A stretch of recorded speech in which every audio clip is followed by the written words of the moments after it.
everybody, and welcome back to the Drift Masters Championship. We are here at round 3. We are at the Huvivaltio PowerPark in Finland. Now, we came here last year and we're ready to go again. It's going to be a championship moment right now because people are really letting their intentions be known. We've had 3 rounds, the first one in Spain, the second in Ireland, and now we're here in Finland. But if you want to check out all the action from Ireland, then you do want to check this out right now. Oh my God.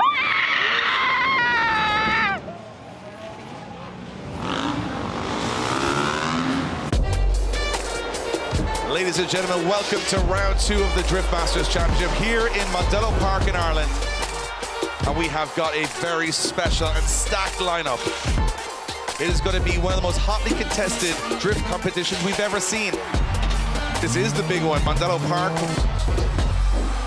Conor Shanahan, the current Drift Masters champion from Cork. He's up against a very on-form Król from Poland.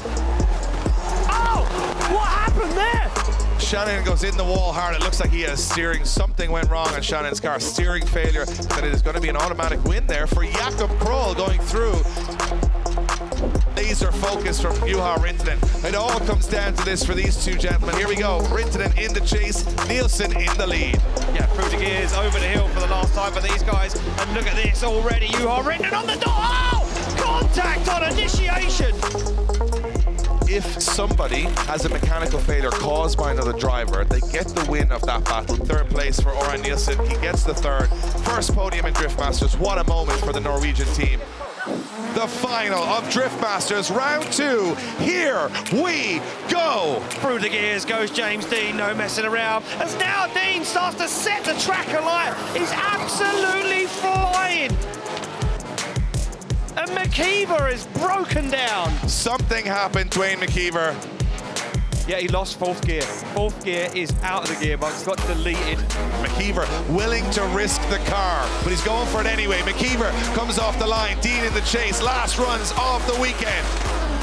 Oh, and here he goes. Look at this, through the gears. Oh, Dean all over the back bumper, and he holds on to it. And it actually works for him, but he's gone a little wide.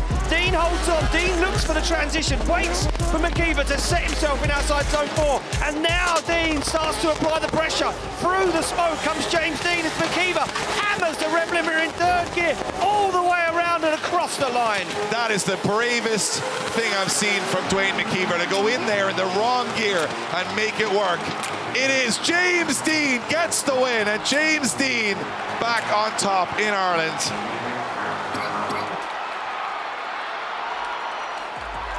What a fabulous result for James Dean there. But let's take a look at these championship driver standings right now. Our top 8 looks like this. We have Lauri Heinonen in 1st place, but just 22 points behind him is Duane McKeever. Then followed by Orjan Nilsen. In 4th place, Kevin Pesser, our 1st round winner. Then in 5th, James Dean. 6th, Jakub Król. 7th, Adam Zalewski. And in 8th place, Benedictus Chierba.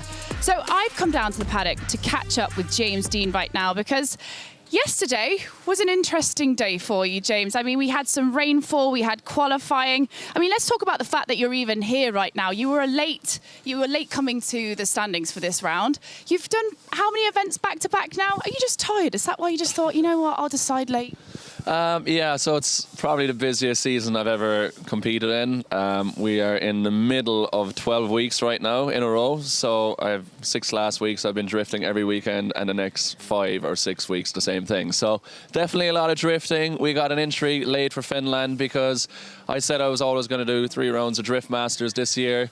And I've never competed with Drift Masters in Finland, and watching the live stream from last year, seeing how crazy these Finnish fans are, unbelievable. And I had to you know, try it out for myself, especially when we had such a good event in Randalu Park. But this track is so challenging, not just in the dry, which it is challenging, but like right now we're having raindrops again, and yesterday's qualifying session was the hardest qualifying session I've ever competed in. I spun in my 1st lap.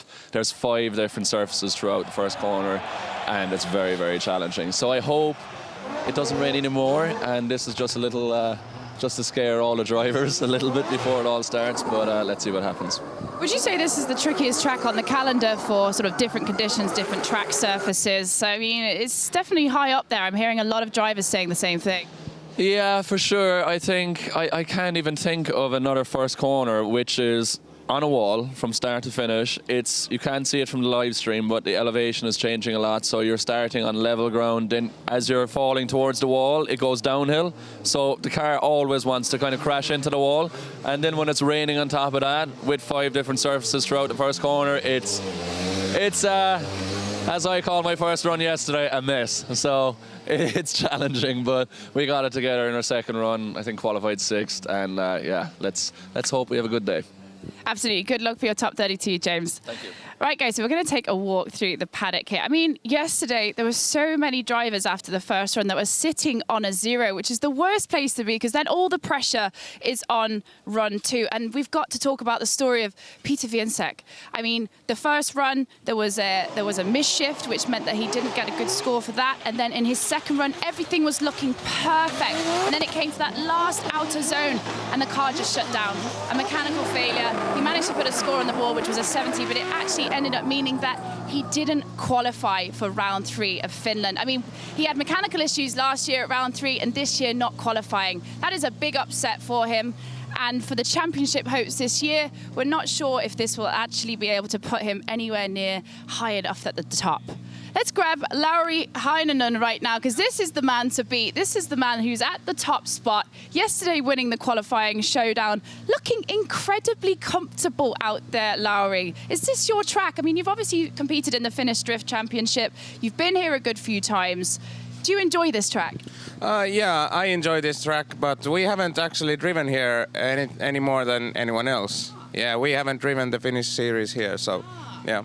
Okay, well, there you go, guys. I thought you were competing in the Finnish Drift. So actually, it's a level playing field. Lauri has had as many laps on this track as the rest of our drivers. What is it, do you think, that people are finding so tricky? I think it's the risk because of the walls. Like, you are going straight onto the wall on the entry. You have to place the car just right or it hooks you up onto the wall. And the tricky part is the transition before the downhill section. Yeah. Your final battle with Orjan Nilsen yesterday was spectacular. I mean, you're throwing the car in with so much angle. I think you're the only person that I saw that was getting 90 degrees into that first outer zone. Is that kind of like you're throwing it in and hoping that it holds on? Yeah, the car is now feeling really comfortable. Like, I can just decide to do that. So it's not a luck thing or anything. I just, when you feel comfortable in the car, you can do stuff like that. Amazing. Well, good luck in your top 32. We're all rooting for you, Lauri. Have a great day.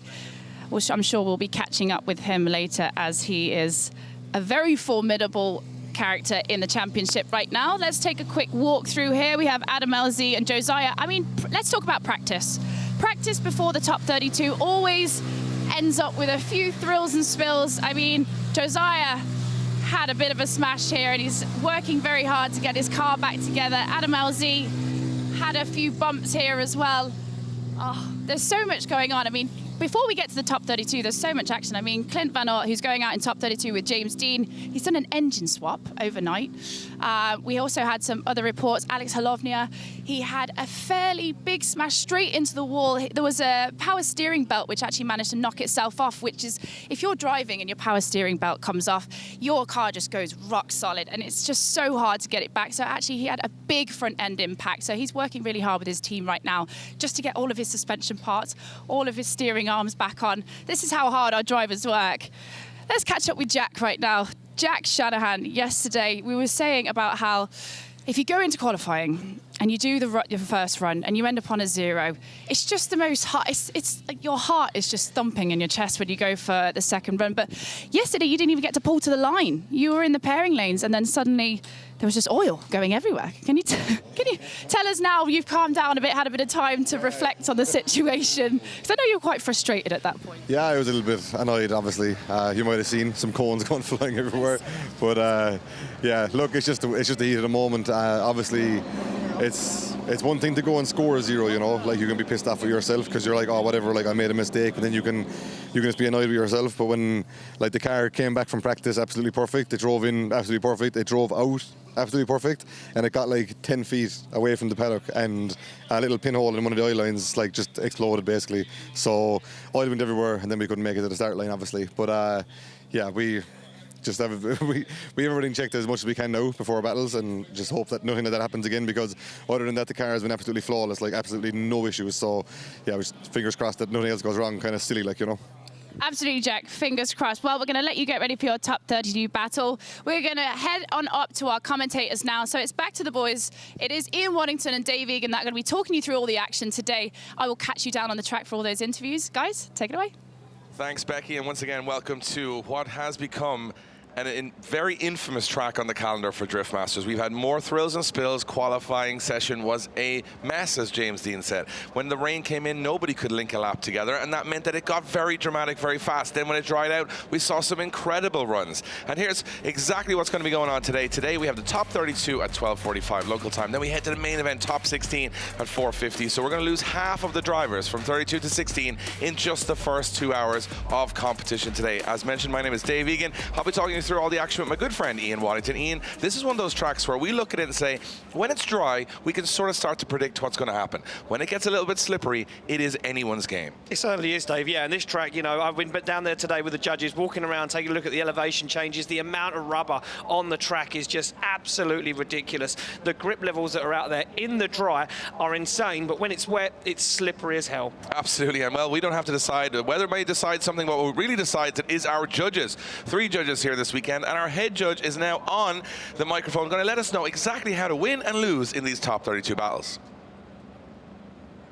Hi guys, yeah, so the lead car driver goals are to drive a chaseable lead line, hitting all the clips and zones, while maintaining consistent angle all throughout the course. And for the chaser we expect no later initiation than the lead car, mimic the transitions and the line of the leader obviously, and match up better the lead and driver's angle, and maintain a close proximity all throughout the course. Thank you very much, Vernon. And I'll tell you one thing now, we've got to talk about the chase as well, Vernon. This is where it can be won and lost here on this track.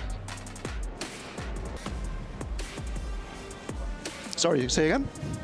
I'm just saying, in the chase position here, it's very easy to get locked up with. This is where we're really going to see these battles won and lost. Yeah. What we see throughout the qualification session yesterday in practice, with the rain obviously, people were sacrificing angle, so we are really looking forward that the guys are matching the angle, and also that the line is not being cut too much.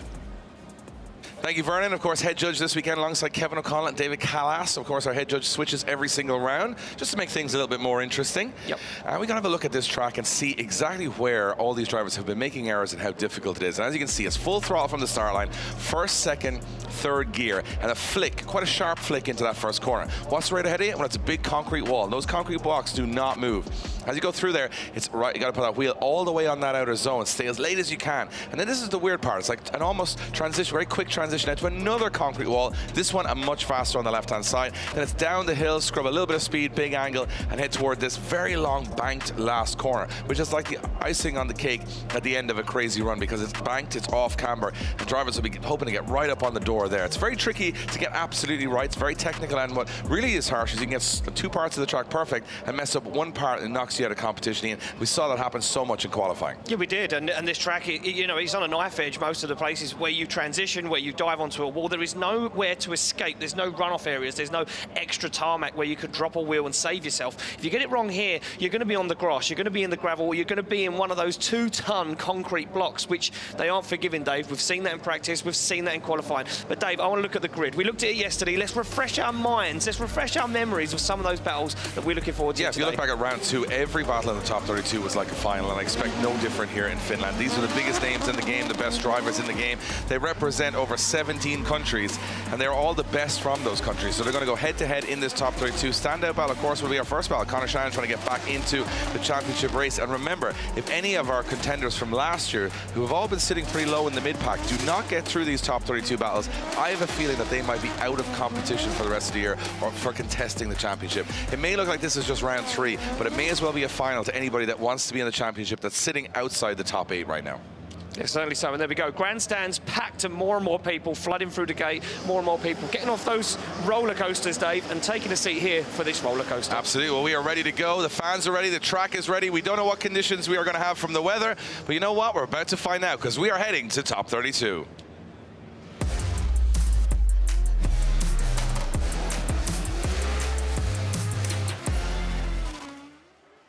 And we kick off this top 32, a very special top 32, with a man under an immense amount of pressure this year to defend the title, which is Conor Shanahan. He won in 2023 in the last moments of the biggest drift event of all time in the PGA Narodowie in Poland. However, 24 hasn't gone to plan. First round doesn't qualify with a mechanical failure. Second round has a crash into the wall.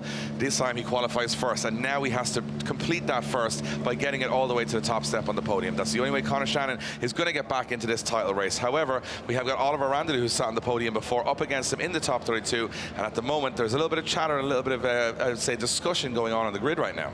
Yeah, so just heard over my headset there, Dave, that it looks like there was some fluids leaking from Oliver Randalu's car in the burnout box. So our safety scrutineers down there checking the car out, making sure it's safe to go. We will not release any of the drivers if the car is damaged beyond repair or unsafe to drive, i.e. fluids leaking or body panels flying around. Fluids leaking will also affect other runs and other drivers, so that means that the track gets slippery. Now, we don't need any more slippery conditions here. No, we had plenty yesterday. But look, I want to go back to Conor Shanahan. We're talking about him. He was just mentioning, you know, how he's had a rough start to the season, not qualifying in Spain, and then early exit in competition in Mondello Park in Ireland.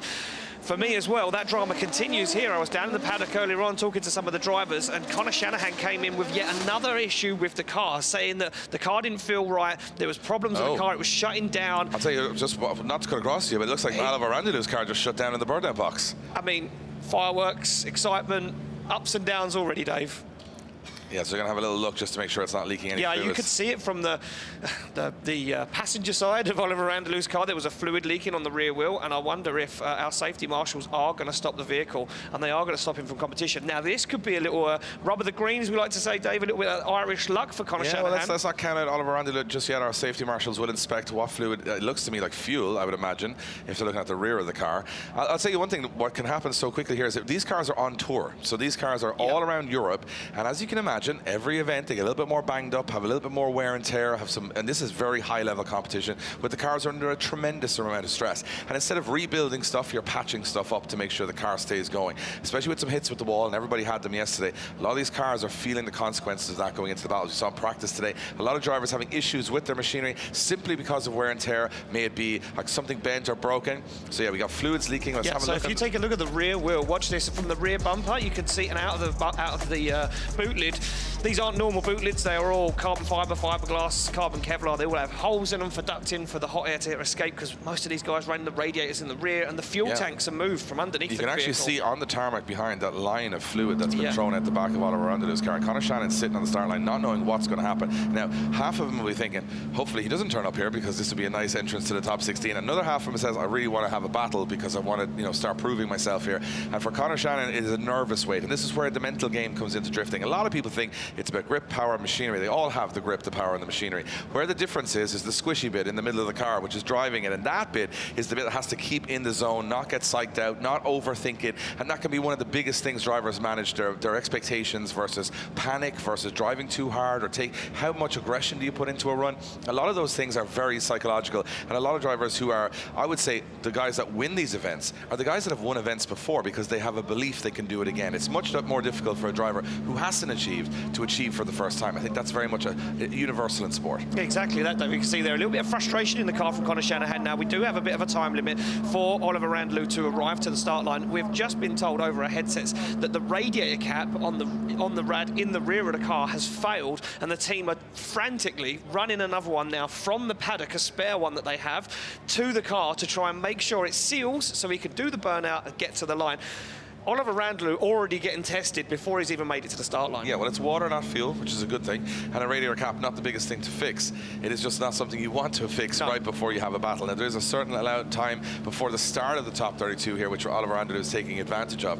But it will need to be quick. They'll need to be on a scooter getting there as quick as they can. You can see one of the team is already into the back of the car. And this is really down to the last couple of seconds here to try and get that car to the start line. Again, in Drift Masters, the rules are pretty clear, pretty concise, and in some ways harsh, to keep the show moving as fast as possible, that we have to make sure these cars are ready. But from a safety position, there are some different rules that happen. For example, if it's a cosmetic or something that can be repaired very easily, it's different than something that is mechanical and can't be. So now, having a quick look at that car, Conor Shanahan is sitting on the line, and Conor Shanahan, I would imagine, showing some frustration because he's warmed his tires, he's psyched himself up, he's ready for the run, and now he's kind of sitting in the car having a waiting game for Oliver Randalu. Yeah, look, and for a driver, you know, sitting on that start line, waiting and waiting and waiting, that's more frustrating. You can get yourself out of that right mindset that he needs to be in. Look, Oliver Randalu now, looks like they've got that car fixed, the radiator cap replaced from the faulty one, and he is going to make his way to the start line. So it does look like we will kick off our top 32 with a battle and not a bye run.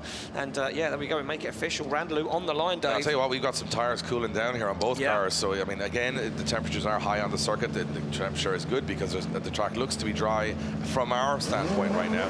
But Conor Shanahan will have to lead out the first run. And you can see Conor Shanahan is signaling to the start line marshal. He wants to warm his tyres again. I think he's going to request that he gets to warm those tyres again, and maybe the marshal will agree or disagree. This is, you know, the tension that's in this championship right now, as opposed to a couple of years ago where it was all just fun and games and having a good time. Now it's a really high-level professional sport, and that means everybody is not looking for any disadvantage. No, everyone's, you know, pushed to the limit. The drivers want the best from the car, the best from themselves. And Conor Shanahan saying, look, it's not my fault that I've been stuck on the line. I request to warm my tyres again for a few moments. I want to be 100% ready to head down into that first initiation point and not feel like the car won't react. Yeah. So they're talking. Okay, so we're just going to get. Okay, so we're getting some information from our marshals. I can tell you exactly what's happening here, Ian. That there was a 2-minute allotted time for Oliver Randalu to make it to the start line, and he did not make it in that 2 minutes to the start line. He was a couple of seconds over. And that was the frustration you can see in Conor Shanahan there, saying he knows the rules, Conor Shanahan, and he was sitting there for a certain amount of time. Now, Conor Shanahan wasn't saying he should be out or anything. He was just saying what's happening, you know, how much time has he got. So to me, it looks like Oliver Randalu had a 2-minute allowance. He was given that 2-minute allowance, and it looks like he is not able to make it to the start line in that 2 minutes allowance. So therefore, our start line marshal is now explaining that he has 2 minutes to get the car there, and he went over the 2 minutes. Oh, wow, and that is so harsh. That is such a harsh exit from competition. But look, these guys are high level, you know, this is high stress, and unfortunately, that is the rules. You know, we have these rules in place for a very strict reason. The thing about rules are, as harsh as it will always seem on a driver, they're the same rules for everybody. Yep. And that's the only way you can have a fair championship. You can't have just, I don't want to make that guy feel bad, or he's traveled a very long way here, let's give him a bit of leeway. It does become messier down the line, because in some other occasion, Oliver Randalu will take advantage of this situation in another event. So. But this has played into the hands of Conor Shanahan before. Let's go back many, many years, Dave, when we were way younger, when Conor Shanahan's exhaust fell off his car in Płock in Poland, and he was disqualified for competition. You know, it's played both ways for Conor Shanahan, and for this weekend, it looks like it's gone to his advantage. Yeah, I got a feel for Oliver Randalu in that situation. It's a horrible way to go out. A radiator cap coming loose on the car in the burnout box, not getting it fixed in time in the 2 minutes allowed, and being knocked out of competition. Not what you want to see. Not what we want to see, not even what Conor Shanahan wants. But I'll tell you one thing, he'll take it at this point, and he will take a bye run to the top 16. And that is how harsh drifting can be at the top level. And it's not always just about how good a driver you are. Sometimes it's about a bit of luck too, and not looking in the hands of all the people there. No, there we go. So Conor Shanahan will have to complete a bye run, and that's all he has to do is make it around to that first initiation. And he did that. And you see a little bit of understeer there, so I wonder if the track... We did get a little brief moment of rain before we went on air, and I think that just slippened up the back end of the circuit. I see Conor Shanahan out there testing the grip, you know, walking around the track. Yeah, or it could be the fact that he warmed his tyres a very long time ago, and he has very cold front tyres. It could be either, we don't know. But Oliver Randalu, unfortunately, does not make those 2 minutes. It's incredibly harsh. And again, you know, a lot of people will say, oh, you know, let them run, we want to see more drifting. But again, when there's that looks like a shutdown for me from Conor Shanahan. Could be a change of surface there as well. James Dean spoke to me earlier and said, in the first corner, 5 different surfaces. Yeah. So it is very difficult, he said, to drift consistently on 5 different surfaces of different tarmac that's been laid at different times. He said some parts of it have so much grip, some parts have no grip, and that first corner is probably going to be the tail of the tape. If we get any sprinkle of rain here today, it's going to be where we see big upsets happen, I think, in this top 32 or 16. Exactly that, yeah, and as they initiate into that outside zone too, it does go downhill and then back up again, so it is an awkward part of the circuit. There we go, we make it official. Conor Shanahan gets the win, advances through to top 16. Oliver Randalu, unfortunately, bows out competition, not in the way that any of us would like to have seen. So we will move on to our second battle. Conor Shanahan will go through to the top 16. Not the most conventional way and not the way he would have wanted, but he's there anyway. And we move now on to an all-Finnish battle here in Finland. What a great way to kick off proper battles here in the top 32. We got Mika Keski-Korpi in that BMW F22. And he's been looking strong all the way through the season, but had a bit of an incident in practice earlier on, got that car sorted out. Juha Rintanen, usually on rails, super consistent, super fast. He had a spin in qualifying yesterday, but then he tidied it up beautifully for the second run. Both guys hoping that the conditions stay good here and we have a good, clean battle, because, guys, if you watched qualifying yesterday, wait till you see how good this track is when it's in perfect conditions in the dry. And right now we've got two of Finland's best drivers about to go out in front of a packed, sold-out Finnish stadium, ready to throw down. You can see Juha Rintanen pumping himself up in the car, Ian, ready to go, ready to try and get a shot at that top 16. Yeah, here we go. Green light goes. Keski-Korpi to lead out Juha Rintanen. Keski-Korpi, the higher qualifier, flicks it across the circuit. Rintanen tucks himself into formation as Keski-Korpi now tucks the back end up onto the wall. These guys been head-to-head 3 times this year in competition. Who will come out victorious this time? As Keski-Korpi fires that car through, looks for the wall, a little shallow, a little stall up. But Juha Rintanen in the middle of the circuit, stalls up, goes for a big dive. Almost doesn't make it as Keski-Korpi looks for that final outside zone on the wall. The pyro erupts and they get the job done. Oh. You know what, there was moments of brilliance from both sides and there was mistakes from both sides in that run, and I tell you what, the Finnish fans don't care who goes through because there's a Finland driver going to be in the top 16. To me, good initiation from both drivers. Keski-Korpi doing a good job of getting wide out to the circuit. He's buried in that wall as they go through, and this is really solid from both. It's actually the hardest part of the track. They did very well. They got through this unscathed completely. Now, Keski-Korpi comes a little bit early out here, and this is where, if you watch in the lead position, Keski-Korpi transitions, but Juha Rintanen, he's on the left foot brake, gets a very shallow line here, Rintanen. He's on the inside of the track, which means he's picking up a lot of speed but no angle, and when he comes through, he's almost like a dart going behind the lead car, which means that he has to dial on a big load of angle after that here, where he almost goes off the track. Does keep it on it though, and keeps the car in the fight. So when they get to that last corner, look at Keski-Korpi very wide on the bank there as he takes it up onto the wall. So from where I'm sitting, really good lead, really good chase. A couple of errors on the lead and the chase. Very much in the balance here. I wouldn't say there's one standout mistake there that's going to decide this one. No, certainly not. I'd say this one's almost even Stevens at the moment as they go back to the line. Juha Rintanen now to lead out Keski-Korpi. Keski-Korpi taking a little bit of a run up at this. He knows that Juha Rintanen's fast. He has a lot of grip, a lot of pace in that car through the gears. He goes down, looks for the initiation. Nice flick from Juha Rintanen. Keski-Korpi goes wider, tags the wall. He's now pushed himself on the inside. Oh, and Rintanen hits the wall massively. Yeah, you could just see how close he was playing with danger there, Juha Rintanen. He got really close, and once, especially in these I'm just looking at it, it looks like he's de-beaded on the rear side of that car as well. I'm wondering, was that from the collision with Keski-Korpi afterwards? Yeah, I think Keski-Korpi hit him, hence why that bit of bodywork's in there. I think it was, he was in the wall, Keski-Korpi was gaining on him, trying to... Marshall's checking on Juha Rintanen. Guys, these are 2.5-ton concrete blocks. They do not move, and that is a high-speed collision for Juha Rintanen, front and rear of the car.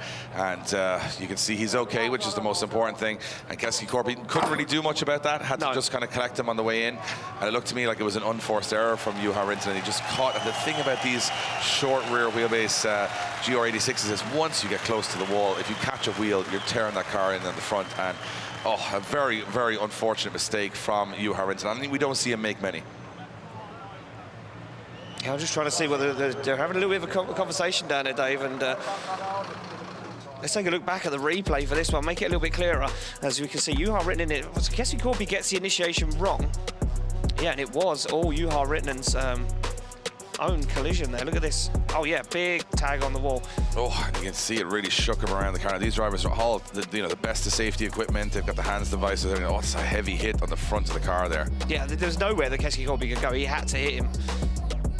Yeah, nothing to do with Keski-Korpi, and you can see he's on the brakes. He's on the brakes, and the door falls off Keski-Korpi's car. The outer door skin just falls completely off the car. You can see Keski-Korpi on the brakes and the handbrake immediately when he sees Rintanen, but I mean, they're at such pace at that point. What can you do?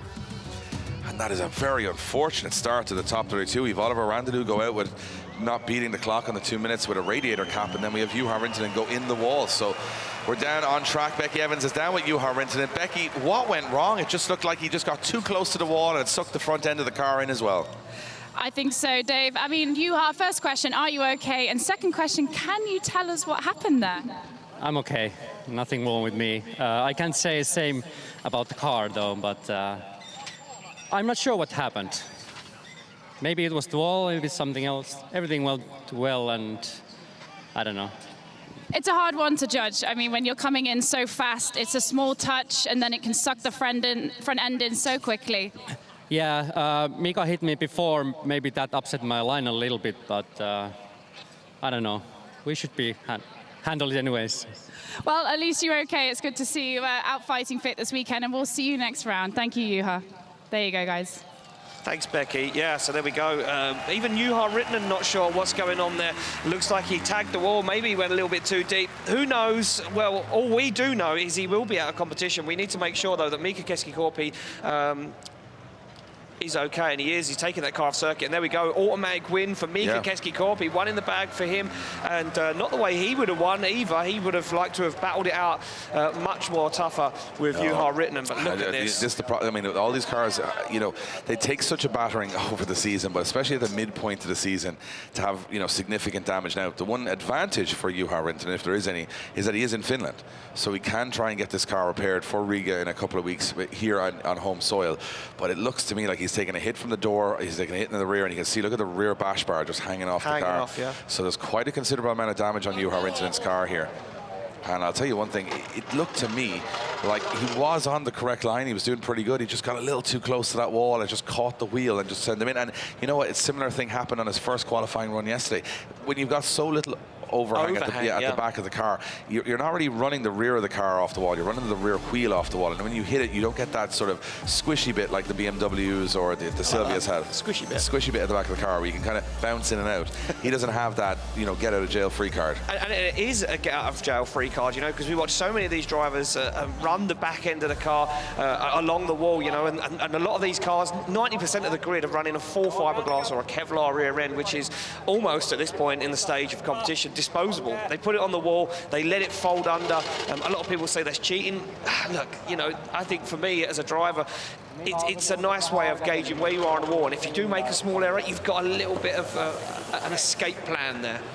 Yeah, I mean, a lot of people using the GT86 and GR86, and it's got to be, I mean, it's won the championship last year, and it's got to be said that it is a fantastic chassis for drifting.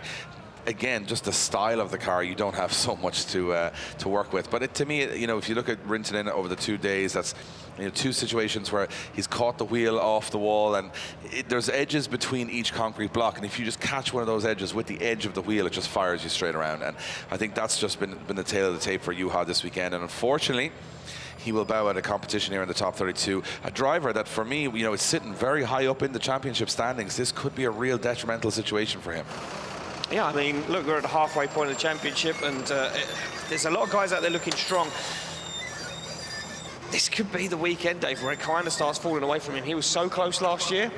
Could this year be the year where he doesn't even come anywhere near gaining anything on the championship? Well, I mean, it's only one round, right? So everyone, I always say, everyone has a bad one. Everyone has a bad one round out of the 6. Front wheel, Dave. Yeah, it's pretty, and that's done some damage behind that. You've got to accept. Look at the rear arch there, just in front of the door. You can tell that that's taken quite a push into the car. Now, these cars are quite modular in terms of, you know, the chassis itself is everything outside of the chassis, from the suspension to the crash bars. These are all kind of designed to crumple, to break, to have issues. I mean, they're not naive. They don't come here with complete street cars thinking this will be fine. So they know there's going to be a certain level of damage. But if you're a driver sitting there on, like they see Jakub Król looking on, you're going, well, there's one of the most experienced drivers in the game going in the wall on the first run, and that's got to put, you know, some level of nerves on a lot of these drivers. Well, the Finnish fans will be happy because another Finnish driver has gone into the top 16.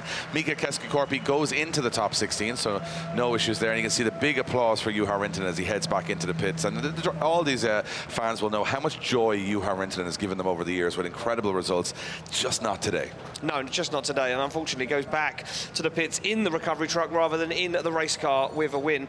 And we get the tractor out to repair the wall. And this will take a few moments' time. We take a walk down the grid. You can see Jakub Król's incredible S15, a brand new build for this season. And look at how far he pushed that wall back, Dave. That was a big impact. Some precision from our forklift driver here. A big forklift, by the way. Extreme. It's an extreme. You know how heavy those blocks are. So we would have assumed they were a ton per block, but it turns out they're 2.5 ton a block. Yeah, 2.5 ton. Dense concrete, I believe is the word. And that was to make them not move. And as you can see, but when you hit them hard enough with another immovable object, you get an equal reaction, and that's what happens. So they're going to repair the wall, make sure everything is A-OK to get into our top 32. And I'll tell you what, it's you know, we got to make sure this track is absolutely perfectly safe for every single driver on the grid. And I think if you're watching on right now, you're going to know this is going to be one of those days where it really is tough to be a drifter. It's really tough to win this event. Whoever wins it is going to have to go through an awful amount of crashing and bashing and conditions of rain. And it's one of those where I think if you come out on top here and you do put yourself in the championship race, I think this is one of those statement events that you go, well, I dealt with all of that and I was still the best on the day. There's a lot of drivers out there starting to feel a little bit nervous. You can see the legs twitching in Duane McKeever because they're all going, I just need to get around that first corner and not have an incident. I mean, yeah, look, and when you lay a track out like this and it's so, you know, decisive on the first corner of how the rest of the run's going to go or how your weekend is going to go, it makes it treacherous for these drivers. And I think a lot of them, you know, they put on a brave face, Dave, and they sit in the car and they smile and they wave to the crowds and they talk very confidently in the paddock about each other. But I think a lot of these guys sit in that car on the start line, staring down that long drag into that first corner and say, God, this could be 1 second in the wrong place, it could be all over. Yeah, and I mean, look, drifting is a harsh sport because you do all of this work, this preparation, you build your car, you test your car, you know, train and train and train and go through so many national championships to get to the top level championships. And then in 1 split second, 1 tiny mistake, your entire weekend is defined by that. It's not like, you know, circuit car racing where you can have a wobble on a corner, you can spin, you get back into the race again, you got another 30, 40 laps to get yourself back in the business. Here, 1 mistake is enough at this level to knock you out of competition, which is what makes it so exciting for us to watch because it is the best of any motorsport all wrapped up into 50 seconds. However, if you're a driver, it's tough because you know 1 error and you're going home. Yeah, exactly that, Dave. An emotional roller coaster, as we like to call it. Yeah, and here definitely there's people up on the roller coasters probably not as nervous as half the drivers on the grid. You know what, Rintanen might head into the theme park and go on that roller coaster. Yeah, well, I think he was on a pretty good one there on that first corner. But that's the thing. I mean, you know, if you look at a season, it's very much like being one of those people on the roller coaster. It's ups, it's downs, it's the highs of sport, the lows of sport, and you can't predict it and you can't really adapt for it. It's whatever happens. You know, these guys have their cars set up a certain way, their chassis set up a certain way. They love this style, that style, whatever. And they're all incredible drivers. That's why they're here. However, a slight moment of misjudgment is enough for any driver on the grid. We saw the best driver of all time, James Dean, spin out qualifying yesterday. So that goes to show everybody's human and everybody can, you know, on a day like today, we saw it last year with Diogo, Correia, anyone on the grid that you may not suspect as a top contender could win this whole event. And that's what I think makes it so exciting and so unpredictable. And as a layman fan, you love that. You want to see the underdog come through. Right now you can see Duane McKeever and Itay Sadeh warming up. Itay Sadeh coming in here has a massive underdog against Duane McKeever. McKeever is sitting 3rd in the championship right now. He's got a lot of confidence. He wants to win the championship this year. Itay Sadeh's way down the order, but however, on a day like today, anything can happen. And Itay Sadeh could come in here, put it on the door of Duane McKeever. We might be just, you know, waxing lyrical about him at the end of the day. Exactly that, Dave. Well, they pull to the line and Duane McKeever in that lead position. Itay Sadeh to chase him down. BMW versus Nissan, and Duane McKeever laser focused, not looking across, ready for action, looking for the thumbs up from our start line marshal Marcin, who will be giving them the signal to go. Itay Sadeh looks a little bit more relaxed to me, looks a little bit more chilled out. I think he says, I've got nothing to lose here, so he could be dangerous. They get the green light, it's go through the gears. As Duane McKeever flicks that one of the SX across the circuit, bang on the handbrake, back on the throttle he goes, into the wall. Nice lead line so far from Duane McKeever, but Itay Sadeh is right there on the door as he hunts him down. They come through that inner zone across the circuit. McKeever on a flyer. This is an absolutely beautiful lead line, but he cannot shake the young 17-year-old as he fires onto the door once again. Itay Sadeh firing it down, throwing it onto the door. Wow. Itay Sadeh throwing down against one of the biggest names in the game. I told you, it's one of those days. I like it. It's one of those days. And what I really like is, and I'm going to show you my favorite part here, Ian, is that Itay Sadeh has a little bang with the wall here, but he stays in it with McKeever. But it's the transition here. This is a clever one coming out of the first corner. He actually shallows up to get a huge amount of speed, where we don't see much proximity here. Watch Itay, comes through the back and stays on the inside. This is super close here. The perfect place. Not blinded in McKeever's smoke, can get the transition done, and he's there the whole way. Massive proximity from Itay Sadeh through the whole course. Now McKeever's lead run, I love it here, how wide he goes here. Really wide, watch those white lines keeping outside of them. But this last dive from Itay right up onto the door. McKeever's going to have a little look to the right here and go, oh, haven't shaken this kid at all through this run. That's incredible, incredible, incredible chase from Itay Sadeh. And I think Duane McKeever now sit on the line with the spotters saying, well, Duane McKeever's team are going to say, look, we thought you would have the pace and be much faster than Itay, so now we're in trouble. You've got to go out there and be as good as you can be. And Duane McKeever, you know what, one of the best chase drivers in the game, he's not going to get an easy top 32 here. He's going to go out and risk something on that initiation, on that first corner. If he's not with that bright purple and pink BMW by the end of that first corner, he's out here, so he's got to go for it. Yeah, they are. They go for it, fire it in. A nice initiation from Itay Sadeh. But Duane McKeever left it a little late. I think he thought he was going to mess that up, but now he starts to work it in. Now he starts to gain that proximity. And McKeever needs to make a move here. He needs to make a dive, and he does as they go to the wall. McKeever adds some proximity, waits for the transition, but McKeever leaves it late. And McKeever now looks like he's a little scrappy. He doesn't have that same proximity as Itay Sadeh takes it across the line. Well, that is not what I expected from the second half of that run. It looked to me like you talk about McKeever, and he's known. I mean, if you put him on a sticker and said, what's his star power? It's speed. But he didn't have the speed on Itay Sadeh, and maybe the line here was quite shallow through the first corner. Good proximity, don't get me wrong. But hard to know. I mean, we're being very critical here because we have to be. Yep. To try and separate it for you guys at home. But it looks at Itay Sadeh's buried in that wall through the first corner. Lead to lead, chase to chase, Dave. I mean, it looks like the chips are stacking up in Itay Sadeh's favour right now. McKeever left it late on the transition, and look where he is on the circuit, and that really upset the line, and he had to work. Look, he's way down. He now has to think about it. He's on the inside of the bank trying to climb up onto the door, and McKeever struggles to do that. I think McKeever is surprised by the pace of Itay Sadeh through that course. I don't think he expected him to be as fast as he was. Now, don't get me wrong, there's no major errors from Duane McKeever here. He does a great job of staying in the fight and staying up on the door. But I definitely think this is going to be one that the judges are going to have a good long talk about. Now, there is, of course, a couple of areas that we would not look at as critically as they would, especially in the lead position of line and what they have informed the drivers in briefing. And they're long briefings, and if we were to tell you everything from the briefings, we'd be here for hours and hours going through it. But this is a very close one. I think this could go either way. Yeah, here we go. Let's see which way our judges go. And it is for Duane McKeever. Duane McKeever gets the win and goes through. And a little bit, we've got to go back to our head judge to have a little conversation on that one. We thought the proximity was a little nicer for Itay Sadeh, but you guys must have been watching. The lead runs a little closer than we were. Yeah, it actually was really good on both sides. It was lacking a little bit of angle here and there. And on the lead run, he could be a little bit deeper in the zones. It's just minor differences, but that makes the winner of Duane McKeever. So what we're seeing here is the lead run being heavily lead run. So yeah, bigger angle from McKeever, closer to the zones, and happier with the judges saying better lead run to chase. So of course we see the proximity, but we're not looking at how to get it. We move on to the next one. Diogo Correia steps up to the line. He had the podium here last year, and he will go head to head with Yves Meyer from Switzerland, who is looking pretty on form in that bright yellow Supra. This one, two guys looking for a change of pace in the championship, would absolutely love it to make it to the top 16. Correia has been, historically great here. Yves Meyer a little unproven on this track, but you know what? Yves Meyer's qualifying run was excellent yesterday. It looked like he'd finally gelled with that car and the circuit. And as the clouds get closer to the track with some rain, we get some more dry runs here in the top 32. Portugal versus Switzerland. Correia to lead in Meyer. Yeah, look at this from Meyer straight away. No messing around onto the back bumper. Correia goes deep in the outside zone now. Looks for the wall. Can't really get there. Now finds it halfway through, but it's not shaken Yves Meyer as he starts to apply some pressure. Transitions way before Correia as he knows he needs to get up into the door and find that transition back again. But now Correia opens the throttle. Now he starts to pull away as Correia applies the pressure to the wall, and Yves Meyer has no answer. Yeah, he's in it, Meyer, he's there, but he's just not right there. And it's a very good lead run. And I was just having a little off-air chat with our judges, and they were saying that the lead run is so important here. They reckon the chasing is actually easier on this track because you're on the inside line. You've got a little bit more, I suppose, lenience there. But the lead run has to be absolutely perfect. And we saw it in the Sadeh versus McKeever battle. We're looking at proximity versus proximity. The easiest way for us as fans to watch the event is who's closer. Who's closer? But it's obviously easier to be much closer if the lead driver is on the perfect line with angle. And I think angle is something we're going to have to watch out for, Ian, as we go through this, because Correia has it there. Lots of angle through the course. You can see he's using all the extremes. If you're kind of shallow through the course, that means that you can actually be faster, lose the chase driver, but you're not doing it in the correct way. And we're going to have to watch for that as fans and as us. We're learning as we go, Ian. Yeah, we're learning. We're always learning.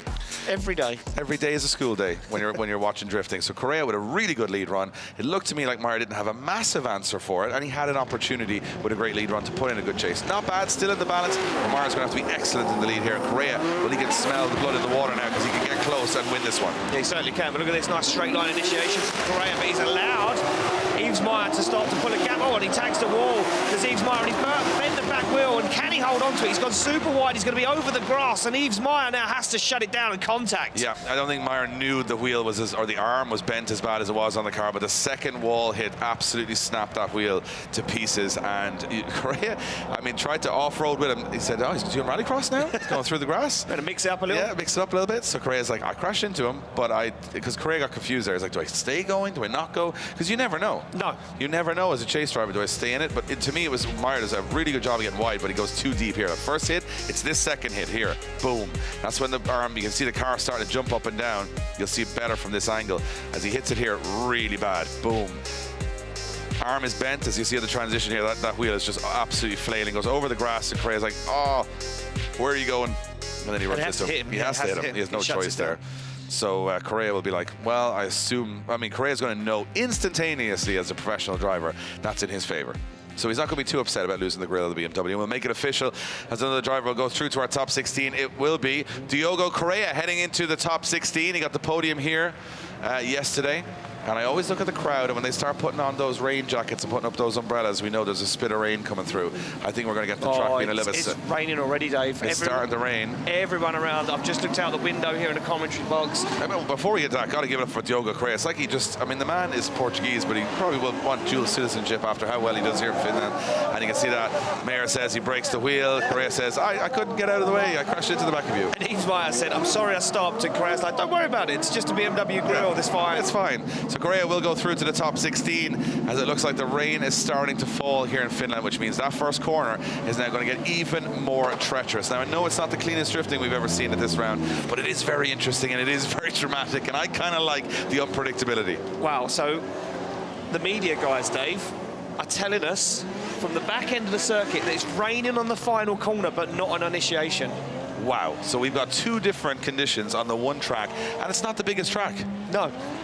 It's not the biggest track. So this is going to be a tricky one for Orjan Nilsen and Pontus Hartman. All their practice this morning was in the dry, so therefore they have had wet practice, but they have no, and you can see the wipers on in Orjan Nilsen's car, because in the burnout area, you can see that cloud just overhead, dropping some rain in the burnout box and dropping some rain on the last corner. This is going to be really sketchy. This is going to be, you know, hold your breath for Orjan Nilsen. He did incredibly well to come second in the qualifying showdown yesterday. He's just fresh off the podium in Ireland, but Pontus Hartman, we always said it, he's getting better and better every round. This could be the one. And in these conditions, so unpredictable, which way is it going to go? Orjan Nilsen representing Norway, Pontus Hartman representing Sweden. Here we go. Yeah, off the handbrake, through the gears, down they come. Nilsen fires it in and gets it up onto the wheel. But look at Pontus Hartman right there with him. He shallows up the angle, nose is in. I think he hit him. He may have hit the front wheel. We'll have a look at that again. Did Pontus Hartman hit the front wheel of Orjan Nilsen's car? They stay in it and stay moving, but it's going to come down to that first corner as they head down to the end of the circuit. This is where we expect it to be a little bit slippery. And as you can see, Orjan Nilsen doing a good job of taking it across the line, but something happened on that first corner, and my question is, did Hartman hit the front wheel or spin him with the rear of the car? I'll just have to have one look at this again, and he gets very close. Nilsen looks like he's on a good line. It hits the front wheel, yeah, his front wheel's the front wheel. There's a bump on the front of the car. Let me see, this angle's probably, yeah, but Nilsen's kind of on big angle there as well, to be fair. He goes on big angle, look, but he does push him around. It's a messy one. That's a messy one for the judges. What? Yeah, that's a hard one for the judges, because if you think he would have, I don't know, he's hitting the front wheel, so he's technically braking it. That would put the car onto more angle. Well, the reason Nilsen's kind of half spun was Hartman, but was Nilsen slowing down because he was already on big angle? So that's the question.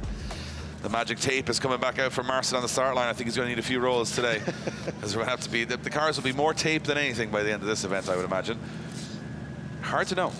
And I think the judges are in for a tough day today. Yeah, oh, yeah, and they've already said it, Dave. They've already said today's going to be difficult. The battle's going to be so close. This track encourages very close proximity. That is a dark old cloud behind that start line there. Stop talking about the weather, Dave. I'm just saying, encouraging it. It's the 17th driver in this top 16. I'm telling you, this weather here. Oh, wow. Like, look at that.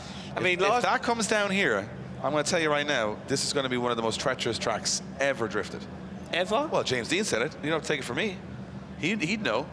He'd know a thing or two about drifting. He would know a thing or two about drifting, and if the machine can't compute the conditions, then we're all in trouble. He doesn't have a rain set. No, he needs to program in. He needs some. It's self-learning. He wasn't on the rain tune. He was on the dry tune. So we got both cars being taped and cable tied back together after a collision on the first corner. These cars look so banged up after this round. It's unbelievable. And they arrived in Spain so pristine. And we did a massive photo shoot in Spain with all of the drivers on track. Good thing we did. Good thing we did, because we're 3 rounds in and these cars look like they've been to the moon and back so far. Look, we're back on the line, ready to rock and roll. Nilsen off the handbrake now, slams through the gears, chase position. And will he play it safe? Will he know he has an advantage? Who knows who has an advantage right now? And he shallows up massively. Oh, as Pontus Hartman gets himself into the wall, makes a big correction. Back into it goes Hartman, and Nilsen does keep his distance. He is going to play this one safe. He now starts to trust Pontus Hartman as they come down the hill, over. The front wheel's back on that white line, and Hartman's doing a nice job now in the second half of the run as he goes up to the wall and across the line. I'm just going to give you my always speculative approach. Does Nilsen go close on that run, closer than he needs to, if he thinks that he could be at fault for the first run? I'm just thinking, he doesn't back off there, but Hartman has a big hit with the wall. I think the boot lid from Hartman's car hits Nilsen's car. Just here, watch. Boot lid comes off here. Oh, just misses the back of it. Misses it. And Nilsen's in the game the whole way through. I'll tell you what, this is a tough one. You can see the specks of rain on the windscreen as well, so the conditions are changing dramatically. Nothing left to the rear of Hartman's car, and it's a good thing because it would have been buried in the second wall as well. And Nilsen does fight pretty hard through the rest of the run. That first corner is going to decide it on lead and chase, I think, both sides. So if Hartman's deemed at fault for the half spin from Nilsen, Nilsen will get the win because Hartman is the wall. If Nilsen's on too much angle, does that blame, you know, Nilsen on the car? I mean, who knows? Well, we will know very soon because there's going to be a decision on this, and they're having a little discussion about it themselves. So let's see who gets the win. Will it be Pontus Hartman? Will it be Orjan Nilsen? It's going to be Pontus Hartman getting the win, and I think, you know what? We're going to go over to our judge, Vernon. Vernon, wasn't Nilsen on too much angle slowing in front of Hartman on that first run? Yeah, exactly. That was the case. He was over-rotating, causing Pontus not to really, was not able to chase him. So it was borderline unchaseable. So that's why we deemed Orjan at fault.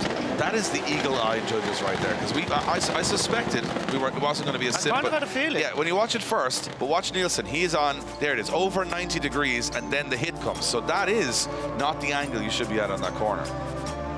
And yeah, I mean, and he is very close. Yeah, Pontus Hartman is close. Well, that's where he's supposed to be. Yeah, of course, yeah. You're supposed to be close. You're supposed to be on the door, but that's not where you're supposed to be. I'm just telling you, this top 32 has been all thrills and spills so far. And it's not going to stop there, as we have got Adam LZ and Jakub Król, two new cars to the championship this year. Jakub from Poland, Adam LZ representing the USA, and Adam LZ looking strong in qualifying. He had a tough time in Ireland, getting the gremlins out of the car, as he would say. And Jakub Król has had no gremlins in the car this year. He's hopped into a brand new carbon Kevlar S15, and it looks like he's been in it his whole life. So he's been looking very strong. So is LZ. Both drivers looking incredibly consistent. This will be Poland versus the USA. For the first time ever in Drift Masters, we have a USA driver versus Poland. Here we go. It will be Adam LZ as the higher qualifier to throw in first. Conditions are changing rapidly. Will the surface have the grip these drivers expect? LZ buries it in the wall through the first corner as Jakub Król now. Oh, a little bit of a wobble and a straighten from Jakub Król.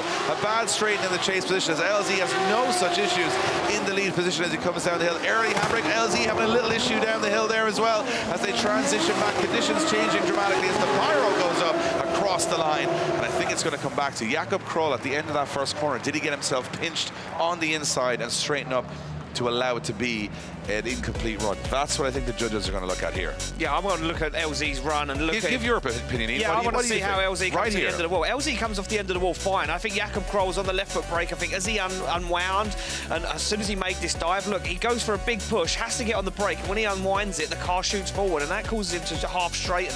LZ is absolutely locked in, and for me, I spoke to LZ last night, and he said, man, I love driving this track in the dry. He said, it's so much fun, and it's so fast, and it goes to show. Look how quick that E36 BMW is. He absolutely flew away.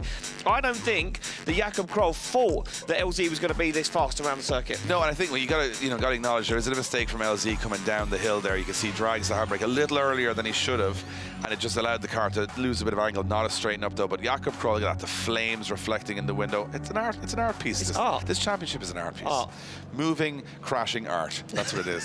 So Jakub Król will now jump into the lead position. Adam LZ will be in the chase position, and LZ, well, how aggressive does he go? Spotter's been on the radio. Jakub Król has a mistake on the board, but LZ is going to try and put that car in very early and a little too early, but he manages to balance it and not get contact with Jakub Król. Król and LZ go to the wall through the first section as Król now much tidier through the center section. LZ managing his aggression in that chase position. Lovely lead line so far from Jakub Król. Oh, a little bit wide, and LZ on the inside of the track. That's not where he should be. A big mistake down the hill again, but he gets himself back into it, and it's a mistake from both sides on two runs that the judges are going to have to decipher which was the bigger mistake. LZ having, I mean, it's that transition timing down the hill. It maybe got a little lost in the smoke. My point of view, Dave, Lead to lead, chase to chase, both made massive errors in the chase position. Both leads were very, very clean, to be honest with you. Look at Jakub Król buried into the wall, back wheel, painting a line along the wall. Jakub Król, I think you take your eye off him for a moment and you think he's slipped. He hasn't slipped whatsoever. Look at this, nice and deep, gets into the outside zone perfectly. For me, there was only one mistake, and that was the final outside zone. He wasn't as deep up into the wall from where we were sitting, from what it looked like. But LZ made a huge mistake coming down the hill in the outside zone 5. I think this could go one more time. I think this is, the judges probably saying, look, clean the chases up. I'll tell you where I think it's going to come down to, and I'm just going to put it out there, is did Jakub Król, I think LZ made a big mistake, but it wasn't like a 0. He didn't, I don't think he incompleted the run. Did Jakub Król incomplete the run? That's the question. So let's have a look at it. The results are going to drop in, and going through is Adam LZ. Adam LZ gets the win and goes through.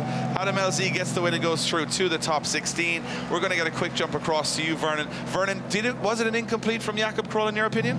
No, it was not an incomplete, but he lost angle quite a lot, twice actually. So normally lead to lead, chase to chase. Chase to chase was worse actually, so that's why Adam won. There you go, simple as. So simple as that. They were both flirting with disaster, but it looked to me like Jakub Król's decision, like, to be fair, he was driving a little bit through that corner. It does make sense. LZ gets his first win in Drift Masters. Yeah, first win in Drift Masters, makes him through to top 16. Look, this could be the golden weekend for him. I said he was looking on form. He said he was feeling on form. He said he loved this track. We go back to the line. Jack Shanahan to take on Joachim Andersen. And Shanahan will look a bit, look, kind of started to get the form back a little bit at Randalu Park, had a tough battle with James Dean, pushed the limits of that car a little bit too far, and he said, look, if you go out against the machine, you don't mind, that's a good weekend. Well, here's the difference. You've got Jack Shanahan with one cracker of a qualifying run yesterday, but you got Joachim Andersen with 2 very consistent runs. So Andersen's done more laps. His car has got less damage because, well, I mean, less than the most, right? But he's been looking very good in this new car this year, and I think Joachim Andersen is going to trust, you know, that he is one of the better drivers in this championship that shouldn't be sitting so low in the championship. I have a feeling here that Joachim Andersen is going to go for it. Up onto the door of Jack Shanahan. As the dark clouds roll in, will the surface stay the same? Shanahan leading in Andersen into that first corner. And look at that, Jack Shanahan going right out to the wall, buried in the wall, tire on the wall, as Andersen stays in the mix in the chase position. And Andersen's got to time it perfectly, and he does. Stays right in the mix as they go through here, not getting lost in Shanahan's smoke as they come down the hill. Excellent lead run from Jack Shanahan so far. And Joachim Andersen's just got to get some proximity here, especially through the last section, and just about gets there as they come across the line. Oh, it's tough to catch Jack Shanahan through that course with that kind of pace. Yeah, Jack Shanahan's fast. He is so fast through the circuit. I don't think Joachim Andersen was ready for that. He stalled up massively after initiation and outside zone 1. Took a long time to get back on throttle, and that's where he lost a lot of ground. And from then on out, he was playing catch-up. As soon as Jack Shanahan was on throttle and in that wall, on that perfect qualifying line, he was up and gone. Joachim Andersen went for a brave dive there, a brave transition through the smoke, but it didn't really pay off, and he didn't really keep that proximity throughout the rest of the run. Shanahan's lead, though, for me, flawless, Dave. Yeah, Andersen, again, it's coming down the hill in the chase position. Because you're on the inside of the track, you don't have as much angle to make it fluid. So you can almost flirt with a straight in there. Yep. And you can see LZ struggle with it. Andersen struggles a little bit with it too. You can see he's kind of almost straight trying to transition because he needs to get the forward bite to get back in the battle, but he can't afford to straighten. So now we switch him around. This is where Jack Shanahan has got to be very careful using it over-aggressive here, because that's cost a lot of battles in the past here. So let's see what happens. Andersen to lead in Shanahan. Into that first corner they go. Andersen wide out to the wall. Nice lead run so far from Joachim Andersen. Look at that, in the wall from Andersen, and Jack Shanahan right there with him. Lots of proximity so far as they transition through. Shanahan now losing a bit of proximity, has to try and catch back up on it, and he does. This is where everybody's having some issues, and Shanahan has an issue as well on the inside of the track. Very tough part of the track. Oh, and a very close transition from Jack Shanahan to get back in the mix. And is that proximity enough to put the battle his way? Wow, what an incredible chase there from Jack Shanahan.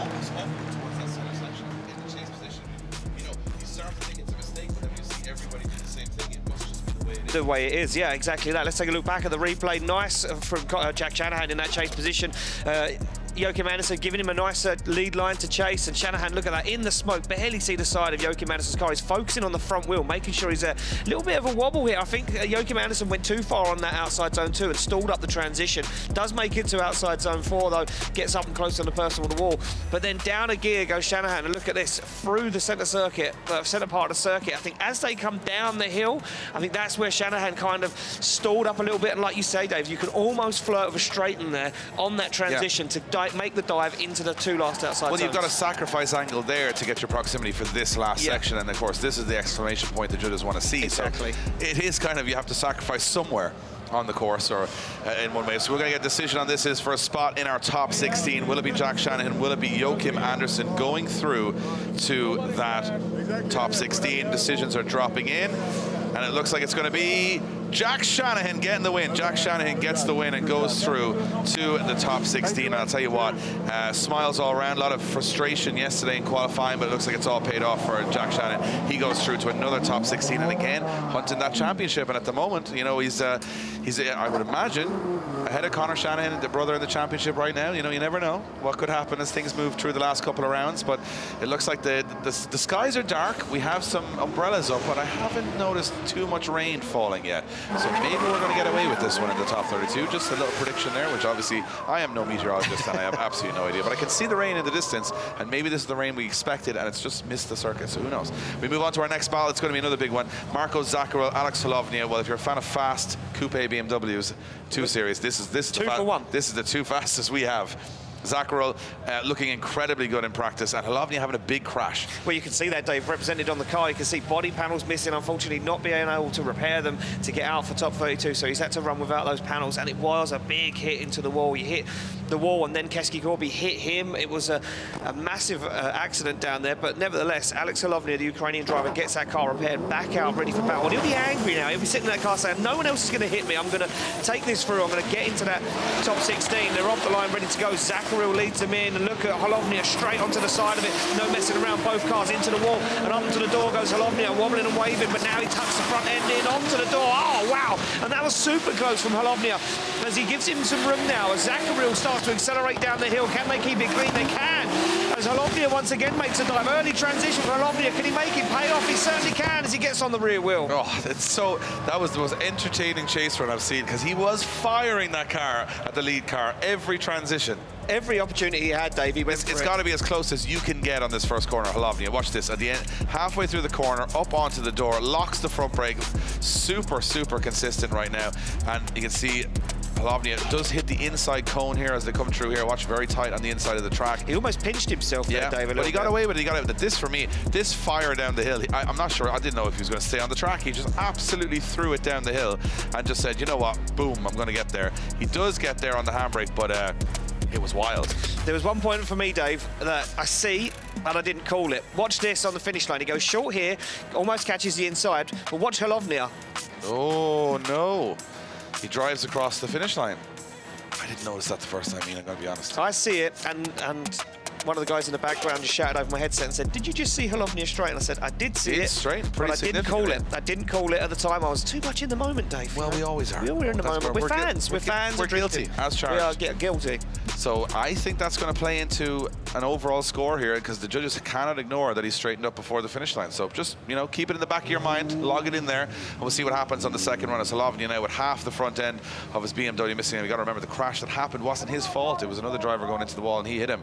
I think there's an issue here. Are we saying it jumped out of gear? Something happened? Broke down, so that's why it straightened over the finish line. So he said something happened, I don't know, it jumped out of gear or something, and that's why he straightened over the finish line. He said he's still going to have to run it, he has no choice. Right, so I'm hearing it over the headset, Dave. The car is overheating, he had to shut it down over the finish line. Well, there we go, he's off the line, he's ready to rock and roll. It's Zakouril to chase down Alex Holovnia. Will that car hold together? Who knows? We're about to find out. He's deep into the wall, though, and absolutely flying. But look at that from Zakouril. A little tag on the door. Does it upset the line of Holovnia as they fire through the middle of the circuit? He goes for the wall, and Zakouril is painting all over the side of that carbon Kevlar 2 Series. Big angle from Holovnia, but it sacrificed that line, and that dive through the smoke from Zakouril was unbelievable. Oh, it's so good to watch. I think from the incident, maybe Holovnia's damaged some cooling system on his car there, but it didn't look like it affected him too much on the second run as he went all the way out to the extremities of the track. But Zakouril's right there now. He does, I think, give a little tag to Holovnia through there. You can see this on this side. Is there a little tag? Oh, a little one. Yeah, little bump as they go through there, and then.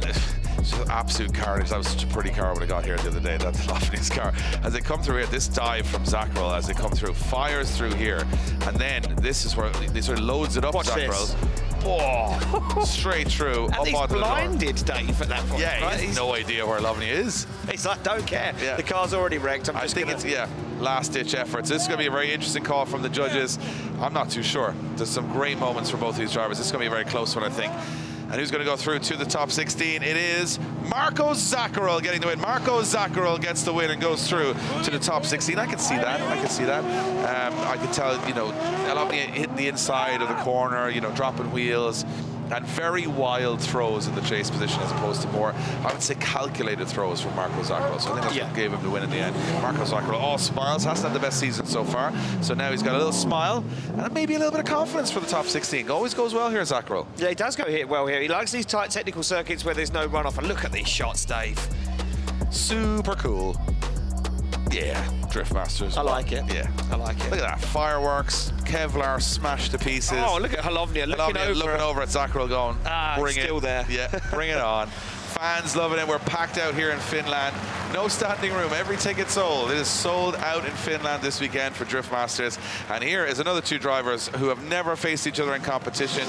It will be Finland versus Canada in our top 32. Juha Pontus, a massive qualifying run from him yesterday, put himself into the top 4. And Josiah Fallaise having a big crash head-on with the wall in practice, but they've again got that car back together. It was an issue with another driver again in practice. They're going so hard in practice, they're barely making it top 32. It will be Canada to chase in Finland as now a bit of rain starts to fall and Pöytälaakso hits that first corner. Yeah, look at this, rain on the camera now. This could start getting treacherous for these guys. And the chassis rail on Josiah's Corvette is bent. He says the car doesn't drive right. One side is 2 inches lower than the other. Can he hold it together? He's left some ground as Juha Pöytälaakso now fires away, but Josiah makes himself back into the battle. You can see that car is so hard to drive, but he still makes a brave dive through the smoke, looks for the rear wheel, and that car looks like an animal to try and drive, Dave. Yeah, definitely. I mean, he hit the wall dead square on with the front end, so he's bent one of the chassis legs. They've tried to align the suspension around it, but that car is not 100%. It's probably not even 50%. But again, he's come all this way. He's made it to his first top 32 here at Drift Masters, so he's given it a go. And you know what? He put himself in the fight. It wasn't the cleanest of chases, but he definitely had the proximity. Yeah, and the lead line from Pöytälaakso was textbook once again. That 97-point run from yesterday, just shining through once again. He looks absolutely in the zone. He looks dialed. And for me, yeah, look at that front wheel. Look at the camber on that passenger side to Josiah. You could say that you can see how damaged that chassis is. The wheel just not right, and the car doesn't look easy to drive. No, but again, he's fighting, and that's the thing. A lot of drivers in a lot of sports would, when you see in F1, let's retire the car. Drift Masters drivers don't have. There's no retire. You have to retire. Oh, look at the rain. Yeah, rain starting halfway through the run. Oh, here, anything can happen now. Oh, wow, and this is bad rain. This is absolutely hammering down. Yeah, this is heavy. We're going to go from a dry track to a full wet track in halfway through a battle. Josiah Fallaise is going to be the first car today with a car that isn't steering correctly to go into the first corner with a wet track, and who knows what's going to happen next. Well, there we go. They're going to try it, and they flick it across the circuit, and there we go. In a heartbeat, it goes full wet. Josiah hits the tyres, hits the wall, buries it, puts it into a big spin, and hits the other side on the wall. Oh, that Corvette's taken a big hit there, and Josiah has... Yeah, you could see the car just reacting on the entry. Just didn't look right to me. It looked like it was really, really all over the place. And then when he went in, it almost dramatically spun out as well when he hit that wet patch coming through the wall. Oh, look at the front wheel, Dave. Look at the damage he's done. Yeah, there's a lot of that Corvette. And it took a Pöytälaakso. He knows this one's in the bag. He knows he's going to top 16. And I think he would have been super thankful that he led the first run in the dry. And you can see as Josiah comes in, he buries the car into that first wall. He bounces out of it, then it hits that wet patch of rubber, and you can see absolutely no grip there. Look, right here, no grip. That's the dip. Yeah. The dip in the tarmac, and the rain sits in it, and all the rubber sits in it. And you can see as he hit that, there was absolutely no control, and unfortunately, Josiah hits all 4 corners of the Corvette. Not what you want to see. No, not what you want to see at all. We'd like to see these guys come out of this unscathed as the rain continues to fall. And I mean, do you know what? For me, which is very, very surprising, is how quickly that track went from full dry to full wet. 60 seconds? Yeah, that'll be the rain, Ian. Is it? Yeah, that's what it is. It comes down from the sky. precipitation. But it was so fast. I mean, when it rains here, it doesn't just slowly start to rain. It hammers down. Doesn't matter where you watch it from around the world. If you're in the middle of summer and there's high temperature, you know the rain's going to come down in thunder showers, very heavy, and that's what's happening now. As they get out of the car, Juha Pöytälaakso, perfect, almost perfect in qualifying, almost, but he's definitely perfect here. He got through a very tough battle. You know what? If he was leading the second half of that battle, it could have been a different story with these conditions, but all he had to do was hang back. And Josiah, I can't even believe that car has made it back to the results area, as it shows the build quality of that Canadian Corvette. And it is going to be Juha Pöytälaakso from Finland getting the win and going through to the top 16. And unfortunately, that will be the end of the weekend for Josiah Fallaise after a really, really tough battle. Juha getting the win and going through. And again, no questions there. No questions there whatsoever. So if you're spinning, you ain't winning, Dave. No, and I would imagine if you are any of the remaining battles in this top 32 and you've just watched the rain come down. Well, we've got 16 battles. You heard James Dean saying, you know, if it stays dry, it's all good. If it gets wet, he reckons the track is undrivable. So we're going to see some issues from the off here. Now, we've got two incredible competitors right now in Kevin Pazur and Paweł Korpelinski. These are two of the steadiest drivers on the grid. But I foresee that's not going to be the whole story here. I mean, we kind of now revert back to qualifying yesterday where we say if you can make it around, you could survive. Yeah, if you can get around the run without crashing into the wall in the first corner, that's an exceptional piece of driving. And then when it's dry, we want 95s and 97s. But right now, I can guarantee you, I would probably put my house on it that one of these guys is going to hit the wall in the first corner. That's a big bet. That's a big bet. But that's, if you're going by qualifying yesterday, there was no one that didn't hit it. So I'm not that brave on my bets. I'm just saying that yesterday, not one driver could get through the first corner without having to use the wall as almost a crutch to get through that section. Big statement. Big statement. Hey, big moments. These are the best of the best, though, Dave. Yeah, but as you can see, look at the surface on the track. It's just like glass. all over the place. Look at you can actually see the rubber marks where they're just sitting with the water on top of them. This is going to be treacherous on that first corner. Neither of these drivers are going to know what way to approach it. If you're clever, and I think if you're in Kevin Pazur's position here, you're going to have to initiate so early to make sure that you don't overcommit to that corner. Or come in super slow. And you can't come in super slow because you know that the guy behind you will be absolutely pinned to the door then. Here we go. They're through and they are going to go slow. And Kevin Pazur's going to go for a really early initiation. He holds onto it now. Can he play the game? Can he get that car around? Oh, look at Korpelinski. He's almost straight there, and he is straight, and he struggles to get that car drifting. He cannot get any angle. Pazur takes it to the wall, and now we start to see how slow that circuit is as they come back up the hill.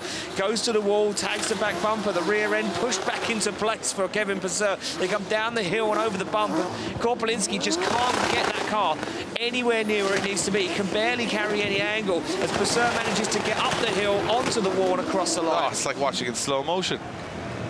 The conditions are horrendous. Horrendous. Neither driver could actually get the car out of the first corner. Out of the first corner.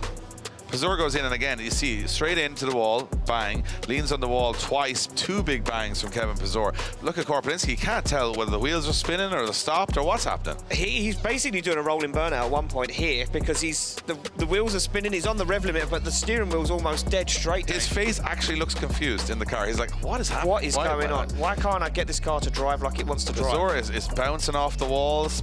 You can see the twitchiness from the front steering on both cars as they try. I mean, Pazur does a good job, to be fair. I mean, he stays relatively on the line, but it's just almost, you know, it looks like they're in first gear. Maybe they are in first gear. Who knows? Who knows what gear they're in? But it looks almost undrivable. Pazur hit every wall on the track. Every wall. Every single wall. Just to keep him on the track, he needed the walls as a barrier. And he did what you said, Dave. He leant on the wall as a crutch to make sure they got around the circuit. And I think Kevin Pazur played that a very clever game there. This could play into the hands of him. The bigger mistakes there are definitely coming from Korpelinski. But, I mean, I'm not going to predict anything with the conditions the way they are now because it's easier in some ways and harder in other. Now, Korpelinski's got to lead, got to go to the wall. And I just don't know if it's possible to not hit that first wall. Whatever way the conditions are and the track change there, they just seem to smash into it regardless of experience, horsepower, or where we are in the competition. Look at that, Korpelinski taking a very, very tentative approach into that first corner as Korpelinski now hits the wall. Pazur hits the wall. They both hit the wall. Both lose the boot lid off the car as they come through that last section. And you can see Korpelinski now actually has a little bit more pace in the car, it seems, than Kevin Pazur. Korpelinski on a very shallow angle, though, as they come through there. Now, they come down the hill. Korpelinski doing a safe job here, and a good job from Korpelinski in the lead position as they transition back to that last wall. Look at Pazur trying to find some proximity wherever he can, and it's very sketchy. He almost pushes Korpelinski into the wall, and And that is a tough, tough task for our judges to even decipher what to do here. First thoughts? Yeah, just trying to break that one down in my head. For me, Kevin Purser, I think he just did everything he could in his power. There's a big mistake there for Korpelinski, because look at the way it affected the steering wheel. Twice he hit it and it really affected the steering wheel. But this time, we know Purser hit the wall in his lead, but Korpelinski wasn't on the door. He was on the middle of the circuit almost straight. I think that could lean in Kevin Purser's favour. From then on out, Kevin Purser can't really gain any proximity. It looks like Korpelinski's got the grip dialed. He's managed to carry some form of speed. Kevin Purser stamps a little bit of authority on it at the end of the run by, you know, gaining that proximity, but he does sacrifice the line. Look, he makes a massive jump here. Will he be rewarded for it? Potentially. Again, Korpelinski hits the wall, pinballs across the track. Korpelinski comes off angle. Kevin Purser says, back on angle, please. So let's see which way the judges go. And it looks like going through to the top 16 will be Kevin Purser from Estonia. Kevin Purser from Estonia. He's been on a flyer this year. Yeah, and I think from the heat of Spain all the way to the rain of Finland, he's still in it. And I think, you know what, it's going to come down to that first corner of the first run from Korpelinski. He was on the middle of the track, almost straight. I think that was the biggest error of the two runs. And it was, you know, and Purser was able to deal with that. He managed to keep some form of proximity. Yeah. And he let Korpelinski make those mistakes in the lead position. Oh, there's going to be nothing left of the back end of these Kevin cars. Purser got the cameraman's coat caught in his door then. Do you know what? Stranger things have happened in Drift Masters, but today is one of those days, I'm telling you. Even for the fans here in attendance, all the rain protection on right now as we got the heavy shower coming down, full wet track, which means that I think it's going to be full wet for the rest of the top 32. And this is what James Deane and Clint Van Oort were both saying they did not want to go into this track in these conditions. They said it is a mess, undrivable. And that's coming from the most successful driver in the game, James Deane, 7-time European, 3-time US champion, is sitting on the start line saying he does not know what to do with the front corner. Clint Van Oort, you can already tell by the look of his car, he doesn't know when it's wet what's going on. This is going to be anyone's game from here on out, and Clint Van Oort's going to go in the completely soaking wet onto the door of James Deane. Deane spinning in the first half of practice yesterday. They've got to keep it together here. Okay, look at this, James Deane goes through the gears, flicks that car across the circuit. Clint Van Oort can manage it, deal with it. Can he do it? He gets a shallow angle. Now he's playing the Korpelinski game. As Deane goes onto the wall, no effect. But look at Clint Van Oort. He's wandering and wavering. It's like there's more grip on that inside, and he's really struggling to keep that car sideways and barely moves out of that corner, and that allows a massive advantage for James Deane as he drives away. Down the hill comes Deane, and now Clint Van Oort's going to try and fire that car across the circuit, try and gain back some lost ground. But James Deane is up and gone. The man with all the experience puts the back end of the S15 to the wall and across the line. Oh, it's almost gone to a quarter of the speed. Clint Van Oort, I think, stopped at one point there coming out of the corner. It was like his car was full throttle going nowhere. It was just no grip. I think there's grip outside of the outside zone because there's no tyre. When I went down there, I said to you earlier, there's like a rubber sheet of tyre in the outside zone. I think if you're out of the outside zone, you're gaining that grip, which is what caught Korpelinski out, and that's just caught Clint Van Oort out.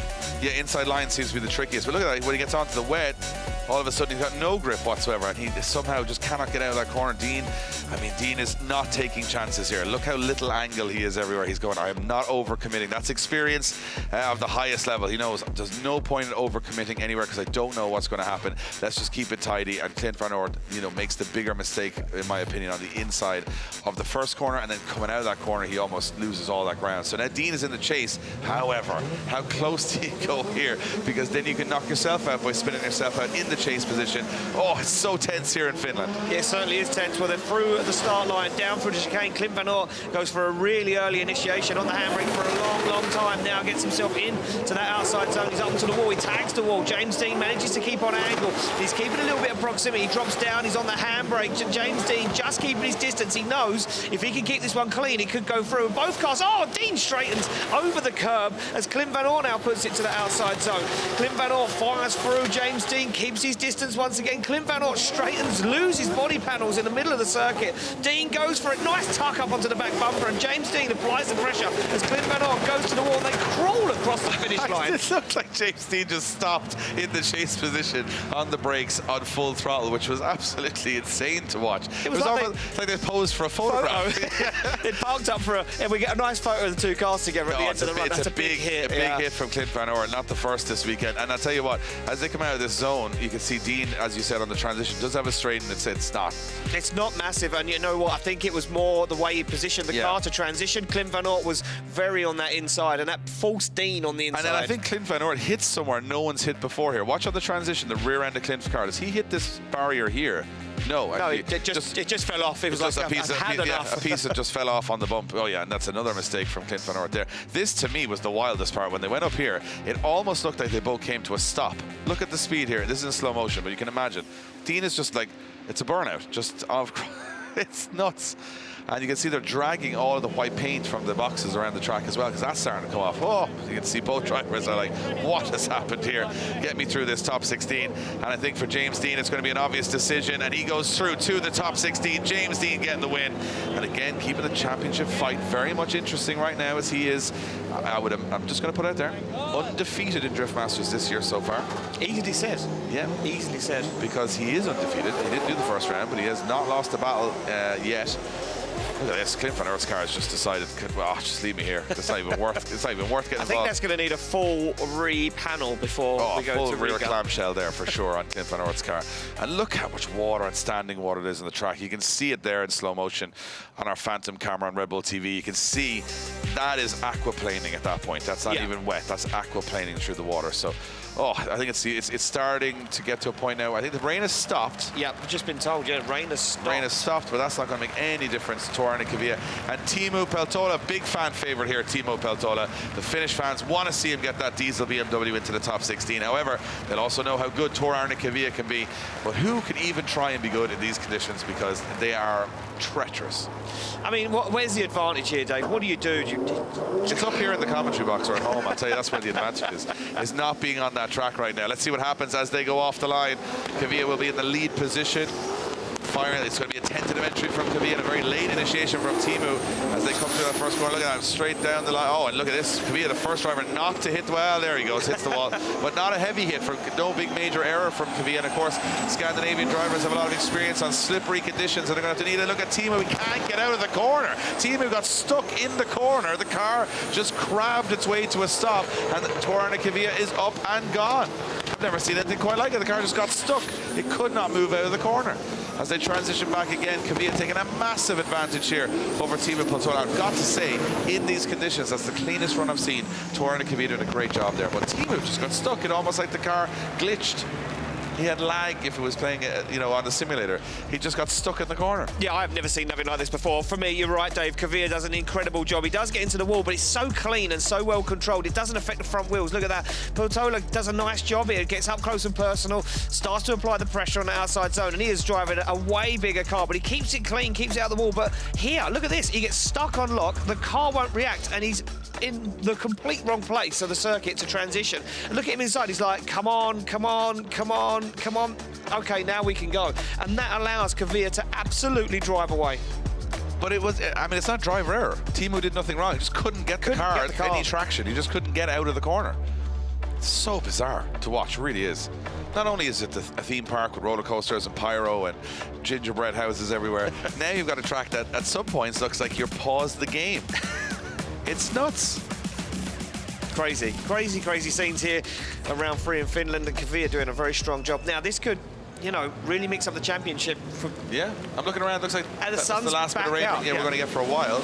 As now we switch them around. Teemu, no incompletes there from either driver, but let's see what happens on the second half of this one. The Finnish driver, Teemu Peltola, in. Oh, and look at Nykävijä firing in pretty early there to try and stay with him. Oh, and Nykävijä's taking a risk here on that first corner. Oh, Peltola goes in the wall. And there's a lot more grip on that inside line. This is where Nykävijä's going to have to be really careful, but he does a good job. And it looks to me like Teemu again getting kind of stuck on the transitioning on the zone. Very strange there as Nykävijä now backs off a little bit. And again, Nykävijä looks like he's got a lot of experience in these conditions, and he's actually doing a great job of on and off the handbrake. This is where it just almost slows to a stop here through the last corner. And Nykävijä almost on a rolling ground. Teemu is straightening up, and that could be the nail in the coffin for Teemu Peltola, that last error.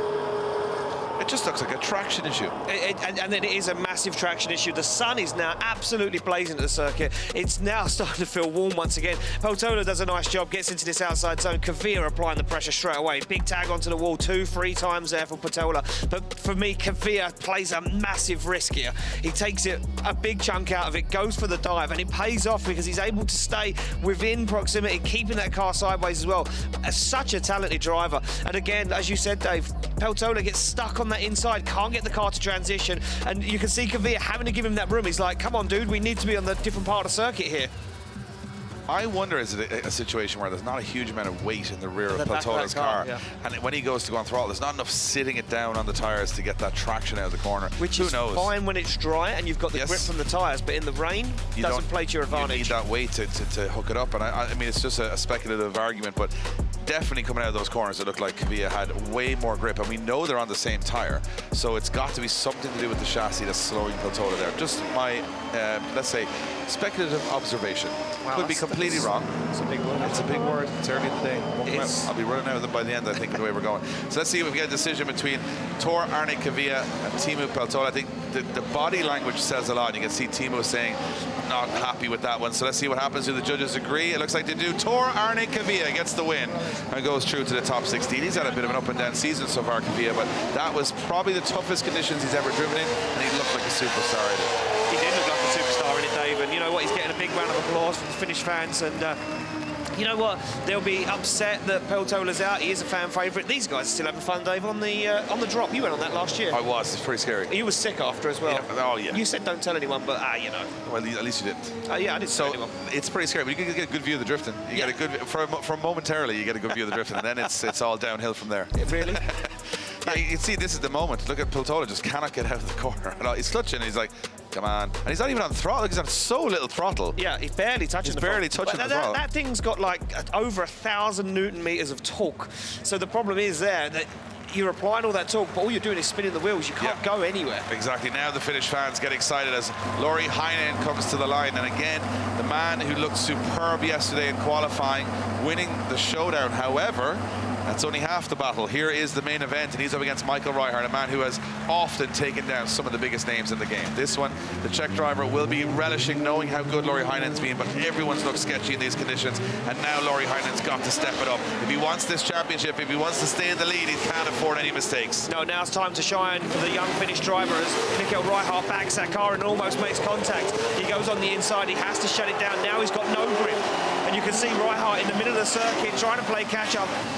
As Lauri Heinen goes super wide but makes it work now, looks for the transition. Reichardt gets himself back in the fight, but he's almost straight through there as he tries to keep up with Lauri Heinen as he makes it work. That V8, that response, that supercharger, the grip in that car, the way it's balanced, he's making it work. Lauri Heinen looks fast around here, the only guy to look quick on this circuit in these conditions, but he's in the wall, but he makes it happen across the line. He had a moment. He had a moment. That's the first chink. Oh, I mean, I was thinking, how is he making this look so easy? And then he went into the wall, so I was like, oh, it's not that easy. So Lauri does a great job here.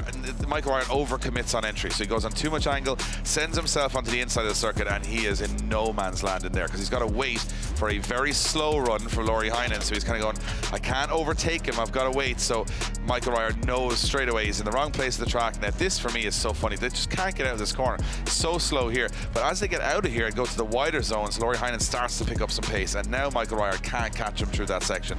And Lauri doing a great job. Everything is, this is just the little mistake for me here at the end. It's not as big as Reichardt's on the inside of the corner, but he does overcommit to that last corner. And this is going to be a big bang here on the inside of the car. You can see just about gets across the line. Look, almost over rotating, and I think the wall almost just pushes him across the finish line. He was lucky there, Dave. That could have been all over for Lauri Heinen. He could have put the front wheel up the wall and spun, and it could have been 1-0 to Michael Reichardt. We go back to the start line. Reichardt now to lead out Lauri Heinen. This is for a spot in the top 16 to keep that championship hopes alive. Look how slow Lauri Heinen's going now. He's going to make a dive. It's a very late initiation. Does he know he maybe has 1 foot in that top 16? Look at the shallow angle. He's on the inside. Reichardt takes the back end off the car in the outside zone. He's going to go very wide. He's on full angle. Heinen deals with it as they come through the middle of the circuit. Go for a transition and a big straighten for Reichardt once again.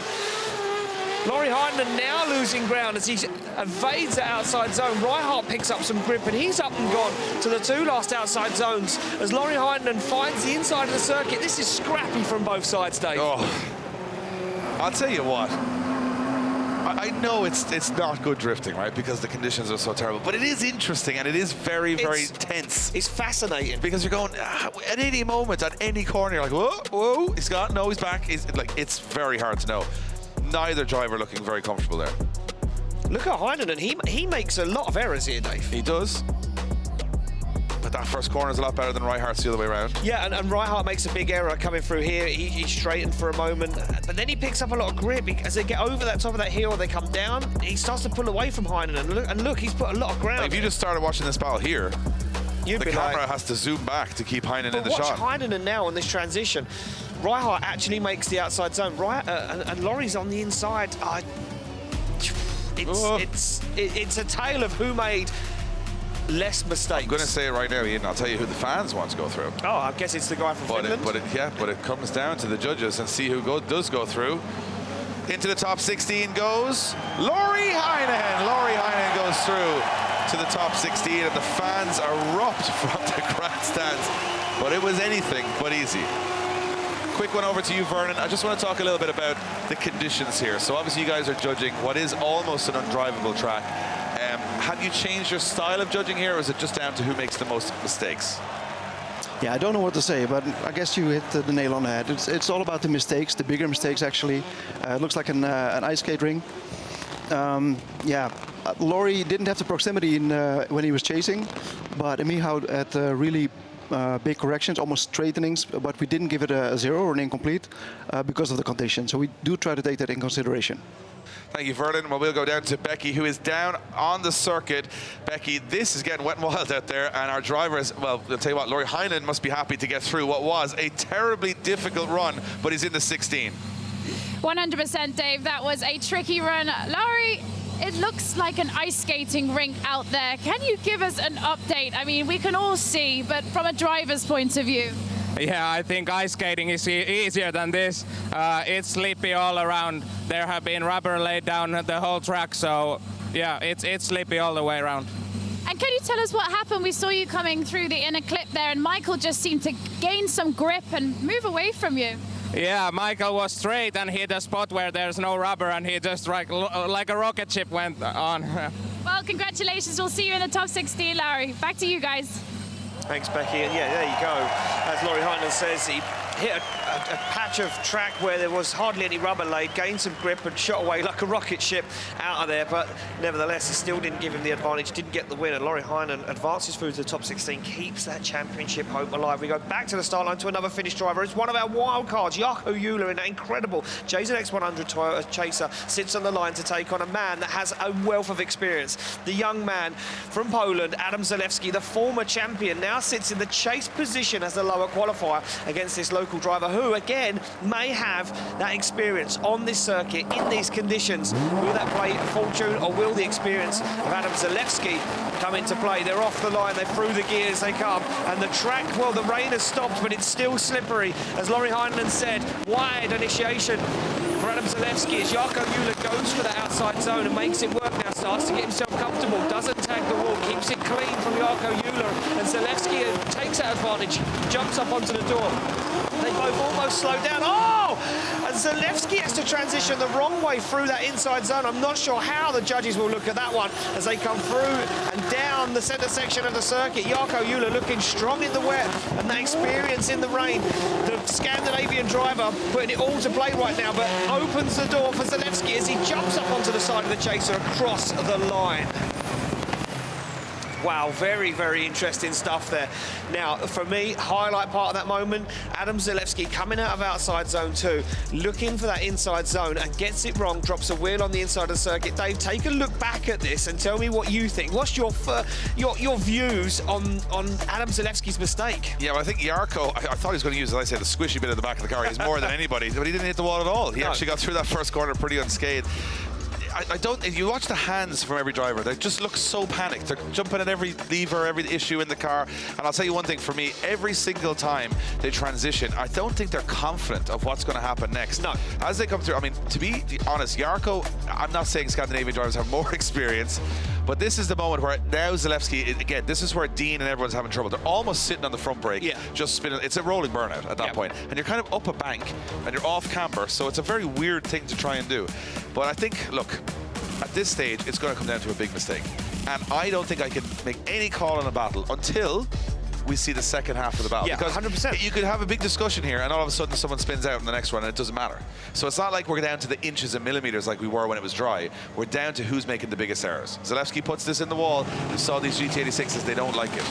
And you've got to go to that outer zone. That's where the worry is. Well, let's find out who will be taking it through. We're going to move into the second half of the run. It will be Zalewski to lead out Jarkko Euler as they come firing down. And Zalewski now carries a little bit more pace, a little bit more speed, a little bit more confidence from Zalewski. Keeps it off the wall. Jarkko Euler now finds himself on the inside. And Dave, you was like you wrote the script.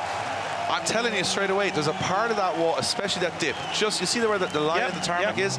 Every car goes loose there. And I think Zalewski was on such a committed run there that once it goes loose, you've no control. You saw Juha, Rintanen, you saw a lot of drivers just spin like a top there. And I mean, the Finnish fans are going absolutely bananas. They're bananas here because obviously they have one of their hometown heroes now, who is just a wildcard driver for a second year in a row. Looks like he might be moving on. And his car looks pretty good, to be honest, for someone that's been out here all weekend. I mean, there's quite a few cable ties in it, but I'm just going to say, I'm telling you, watch this. This is the perfect line. Zalewski doesn't make a mistake here. He's where he needs to be. Yeah, but when he hits it here, whoa, nothing. Absolutely nothing. And Jarkko's like, oh no. How close do they come to contact? That's my question here, because I didn't see it from that angle. Oh my goodness, a little bump. Oh, it does. It does. A little bump on the front, just enough to not cause any major damage. But Zalewski, look, he's like, yeah, everything's going great.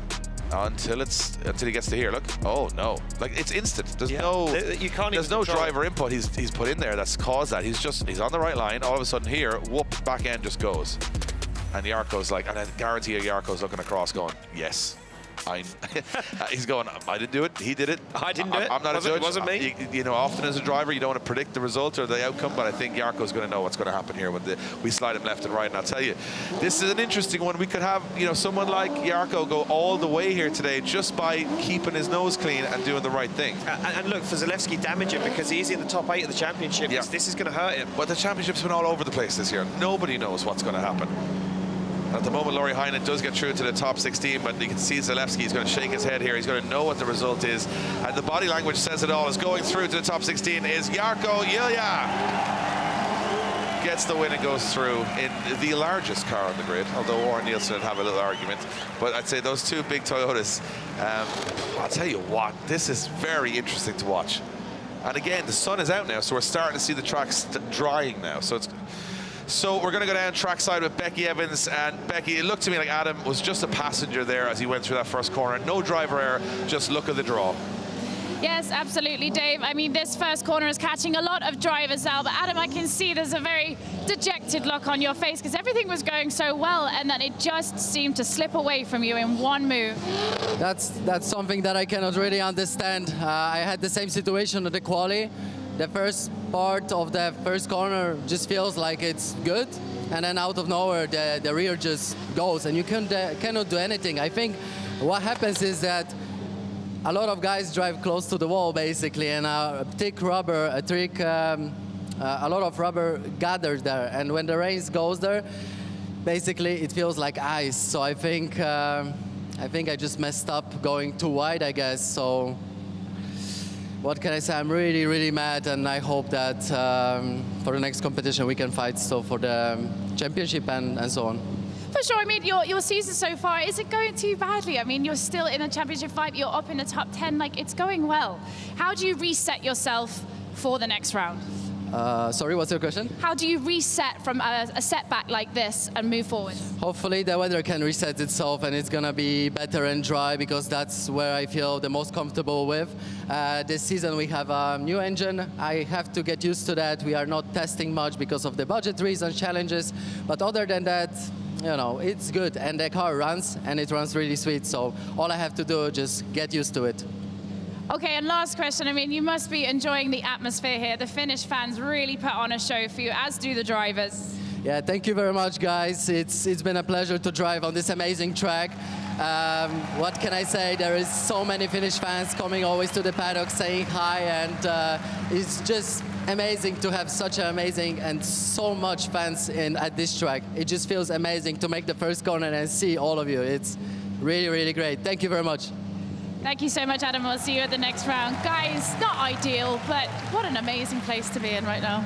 It is an interesting place to be. I'll tell you what, amazing fans, not amazing conditions. And that's where Adam Zalewski says, I hate the track and I love the fans. But that's pretty much. And we were just having a little discussion between ourselves there, saying that if you're in a short car like that, the GT86, to get to the wall, your rear wheels are closer to that rubber at the edge, those marbles, than any other car. So when you look at Julia in the run before, he's about 2 feet. His car is on the wall, but his tires aren't. Yeah. And that's where Zalewski got caught out there. And that's just like luck of the draw. Yeah, like, that's not even, something you can predict. But we'll move on to our next battle. It will be Benediktas Čurba to take on Kevin Piscotty, Lithuania against Hungary. Two similar cars with different power plants. We got the V8 supercharged in Kevin Piscotty's car, and we've also got the 2JZ in Benediktas Čurba's. And two guys that have been looking very strong, but I don't know what looking strong looks like now as we get into this battle, because do we have an issue?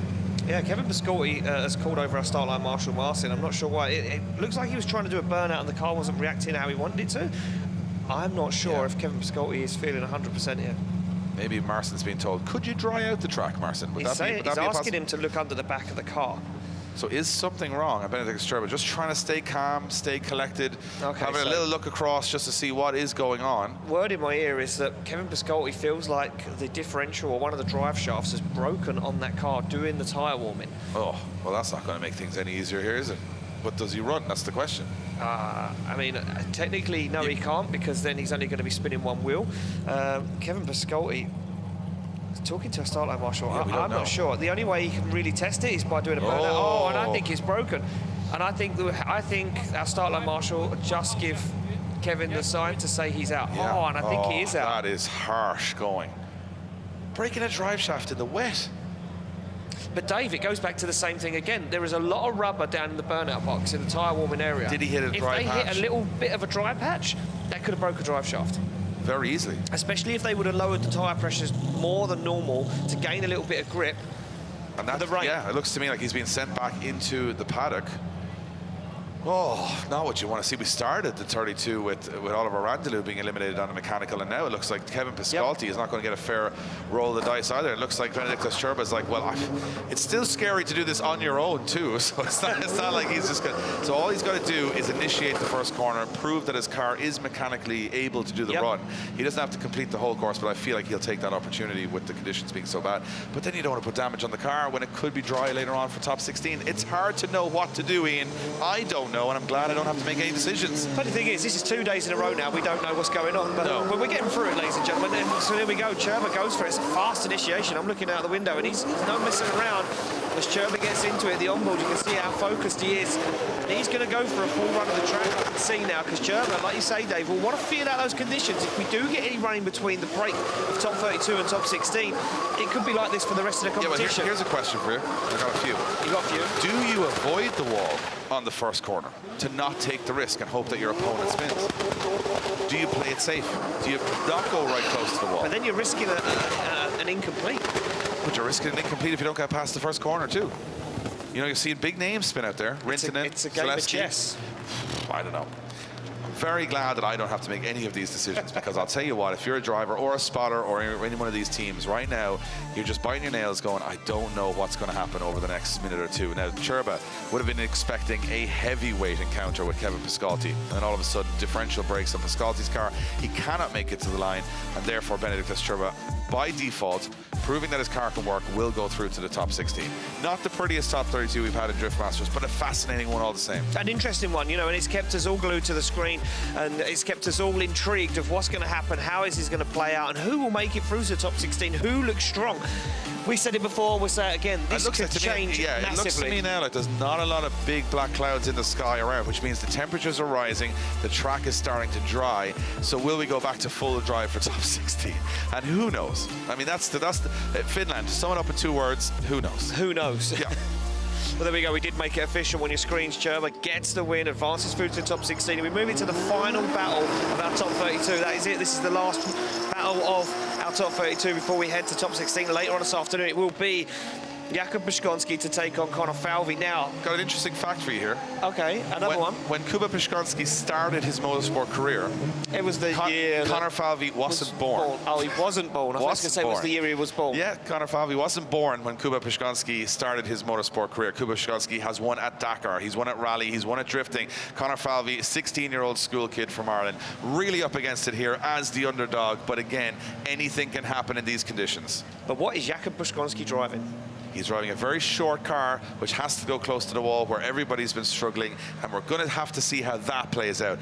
I don't think we can predict anything here. We've all just got to sit back and hope both of these cars get across the line in 2 runs, because we haven't seen too much of that in this top 32. Falvey will be in the chase position, Kuba Puszczonski in the lead position. This one is a game of chess. It certainly is. The whole championship is a game of chess right now as they fire down. Puszczonski's going for a big, fast, wild initiation. And look at Conor Falvey, though, no messing around. Puszczonski goes into the wall, and Falvey has to hit him. He has nowhere to go, and he shuts it down. What happened there?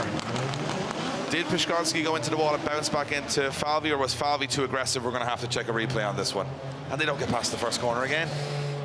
But is Falvey going to be rewarded for the aggression? I mean, Falvey was close, but does he get too close and make contact, or did Kuba Puszczonski hit the wall and bounce back out again? It's very hard to know until we see a replay here. We're going to see it from the off. Kuba Puszczonski in car here.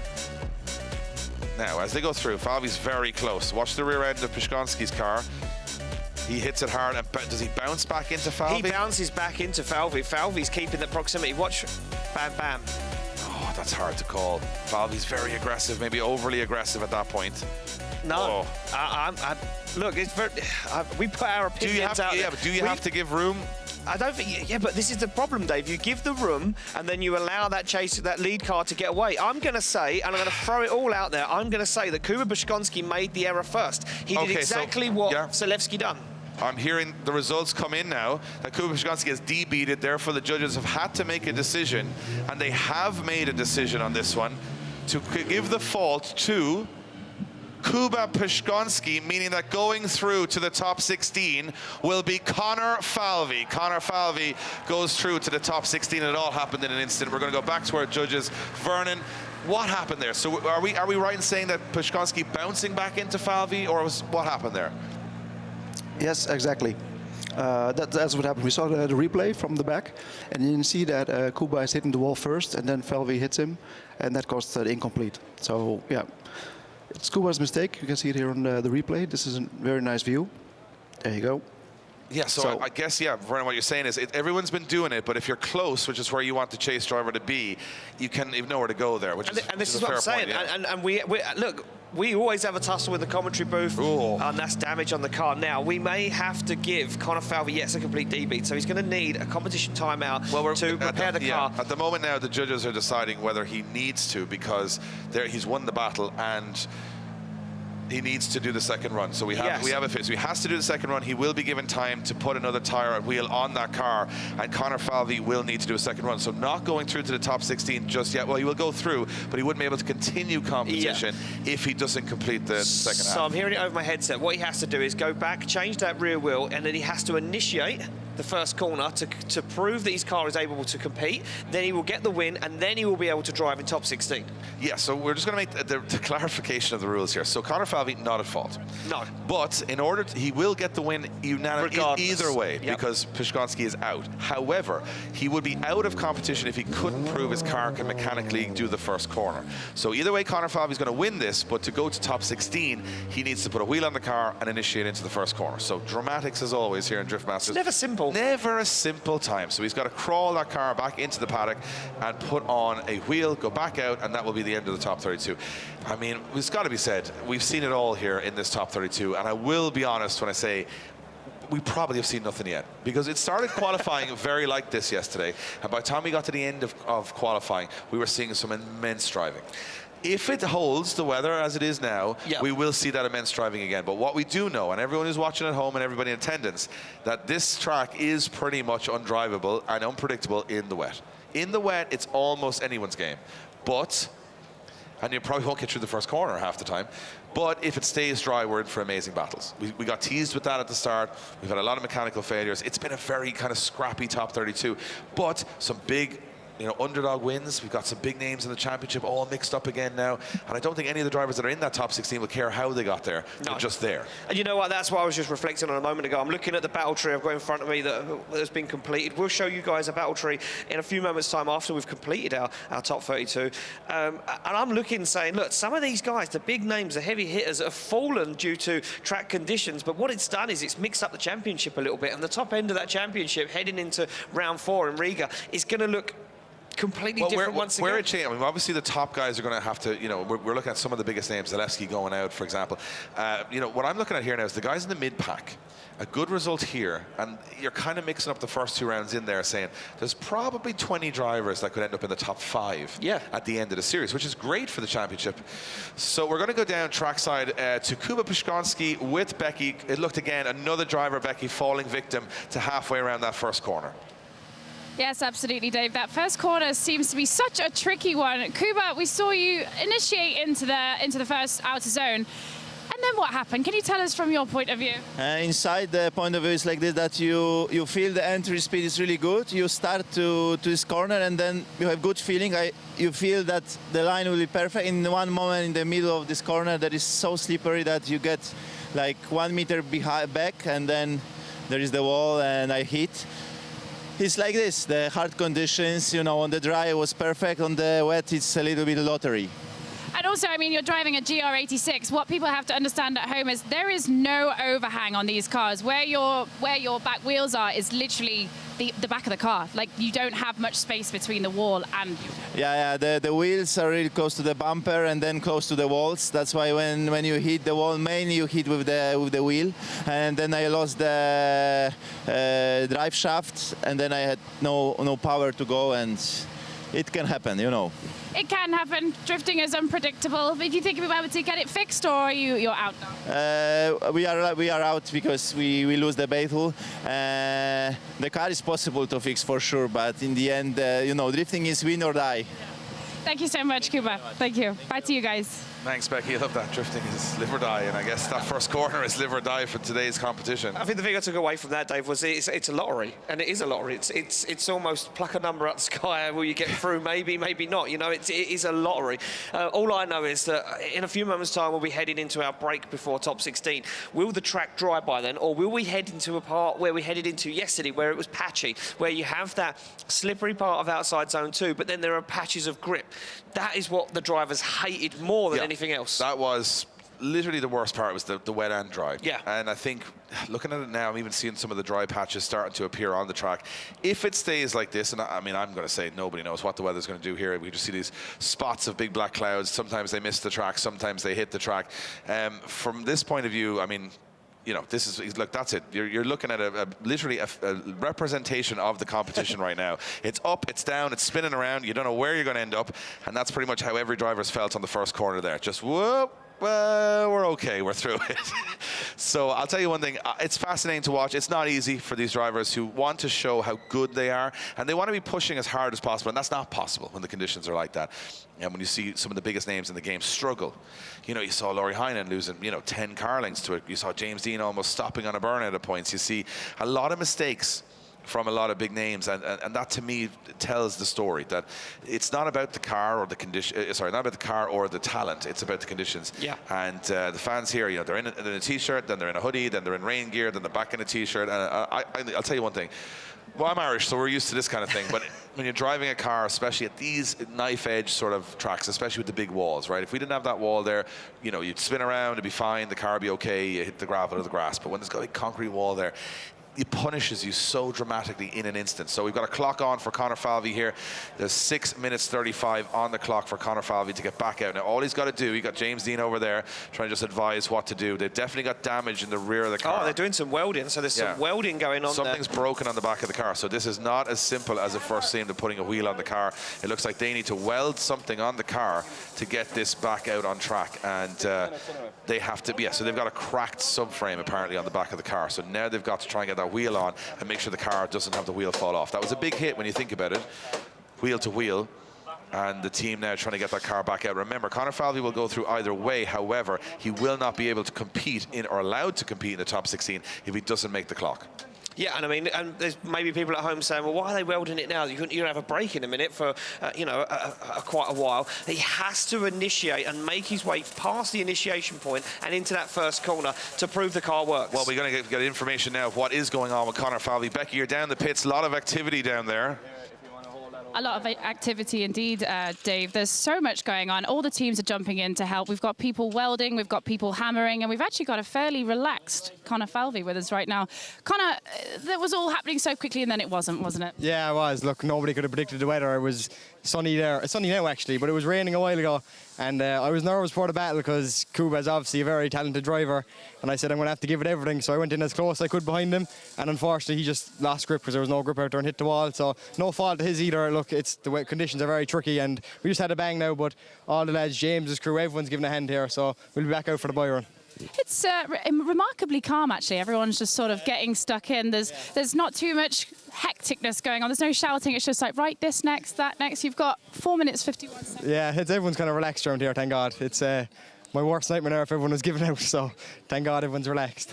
And are you enjoying your journey with Drift Masters so far? I mean, I feel like you've experienced the highs and the lows. I mean, we've gone from like not qualifying to nearly not qualifying to then you're good. You're sailing through into top 16. Yeah, absolutely. Look, my goal to come here was to qualify, and to be this close to a top 16 is absolutely unbelievable. I'm enjoying absolutely every minute of it. Fantastic. All right then, Conor. Well, let's get your car sorted and get you back out on that line. Guys, back to you.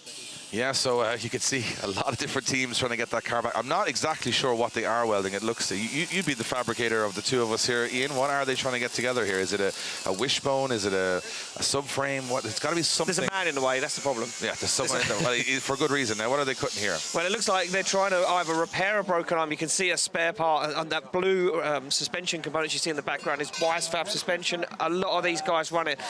Yeah, so Becky, you're down with James Dean. He is now maybe able to explain what is happening on the rear end of Conor Falvey's car, and also he's through to the top 16 as well.